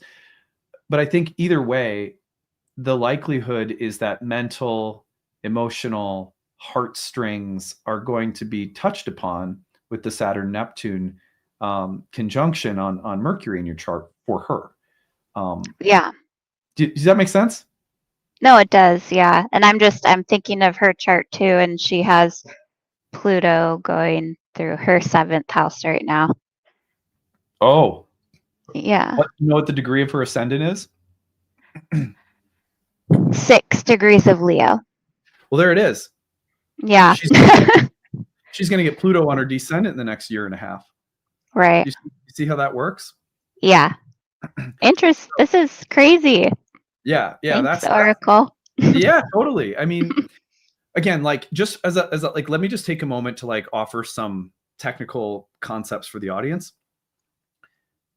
The first thing that we're doing in Hellenistic astrology is identifying signifiers based on context. This is how divination works. You say, what's the problem? What's the situation you have concern or worry about? And then you identify how that situation is represented by a pattern in the chart. And what you're looking for is which pattern speaks to it most loudly. And we have a variety of technical concepts that help us identify what the most likely signifiers of the pattern are, and then which ones are loudest, depending on a variety of dignity factors. So in this chart, we can say the fifth house ruler plus the natural ruler of daughters, Venus, that Mercury and Venus, were actually merging together, when she was born, representing daughters or children, and Saturn and Neptune are going to come across that. Now, the other possibility we have to hold out here is that you do have another kid going through something right now, right? Yeah. And at least the Mercury for sure could represent the sun. Mm-hmm. So I would kind of, it's possible that Saturn-Neptune conjunction is hitting in different ways. Maybe stuff's happening around love in the next year for your daughter. That's a big deal. Maybe Saturn-Neptune in February has more to do with your son's health. It's hard to say, but I think it's very likely that between Pluto going over her descendant, and then in your chart, Saturn-Neptune going over that Mercury, are likely to give her a chance for some early self-reflection and deepening and wisening, which, by the way, is totally normal for 16, 17, right? Mm-hmm. It is. Yeah. So I think let's do me a favor. You have info@nightlightastrology.com as my email address. Please email me, because if you're comfortable with it, I'll tell everyone what ends up happening. I'll share your story. That way people can hear, how's your daughter doing? If nothing else, if you don't want me to, I don't have to do that either, but I'd love to know so that I can learn more about our process here and see how it turned out. Okay. Yeah, that sounds good. I'm studying with you guys, so I'll be around. Did you just join the recent November class? No, I'll be in 2 and 3 this next year. I'm in the first year class right now. I'm just fantastic. Quiet. Yeah. Come on anytime. But yeah, otherwise, what I would say genuinely is that, like, to me, like, when you have a Mercury like that ruling your fifth, it's going to turn retrograde in the house in the 12th, but it's also backing out of that house. Pisces isn't the easiest place for Mercury, but there are shifts and changes that your kids will go through that are part of your adventure of being a parent. But I suspect that everything will be okay. You have a very strong 11th house where that phasal change of Mercury is taking place with Jupiter present in the house. So I really do think, like, the tide will lift your kids and pull them along. Like, they're going to be okay. Thank you. Yeah. This was really great. I learned a lot. Great. Good. I'm glad. That's the whole point. Thank you for being here. I'm going to roll on, but appreciate you. Yep. Thank you so much. Bye. All right. Bye, Britt. Okay. Well, we are just over 2 hours. And even though I said I was going to get to 3, I am out of gas. So I am going to close for the day. And the other people who were in the studio left. they lost their stamina for waiting. So anyway, this was really fun though. And I appreciate all of you for being here. One last time, guys. Hey, did you learn something from this? Was that like a little astrology class for you? If it was, please consider supporting this channel. I'm going to be doing live streams in the next couple of weeks, a lot of them. Let me tell you about the schedule. The link to donate in the Kickstarter is there in the chat. Please head over to the Kickstarter. Come study with us. Pick up class passes. They're massively discounted right now. If you want to learn how to read charts, if you want to get into the details of karmic complexes and when things change and learning to read in some of the ways you just saw me read, come study with us. That's what it's all about. It's a lovely community of people, great staff. Nightlight's awesome. You guys will love it. So please donate if you haven't already. And thank you so much to everyone who pitched in during this live stream. We got about 15, 16 donations in during the live stream. Let's get to 20 before the end of the day here. Let's get 4 or 5 more donations in. But let me just say the schedule of live streams. Let me tell you what we're doing. You're going to see all of these live streams are scheduled under the live tab. Most of my regular content for the rest of the year is now scheduled live streams. Those work really well during Kickstarter season. You're going to find that this Friday, I'm doing heart check horoscopes for Venus Saturn. We're going to talk about the Venus Saturn square. And then you're going to see that Sunday, in place of my Sky Speaks Sunday bonus episodes, I'm doing this again, Q&A plus live birth chart readings. On Monday, we're going to talk about, we're going to talk about how bad is Saturn in Aries really? It's going to be a talk about Saturn in its fall in Aries, and we're going to do horoscopes for all 12 signs. You'll see that I'm doing a little series on outer planetary dynamics in 2026. We're going to talk about Uranus and Gemini and horoscopes for Uranus and Gemini on December 23rd. On December 24th, we're going to talk about Jupiter moving into Leo in 2026, opposing Pluto in Aquarius. The day after Christmas, we're going to talk about the nodes and eclipses changing signs to a Leo and Aquarius and do horoscopes. What else? The 28th, we're going to do live birth chart readings again. The 29th, we're going to do Uranus, Pluto trines, and the horoscopes for those. So lots of really good live content to come. You can find all of those under the live tab. And if for any reason you can't see them live, the replays will all be there. And if you don't see normal content, it's because it's all under the live tab. So hope to see you. Hope to see you all in some of these live streams soon. I hope you have a great afternoon. Thank you very much for being here. We'll see you again next time. Bye, everyone.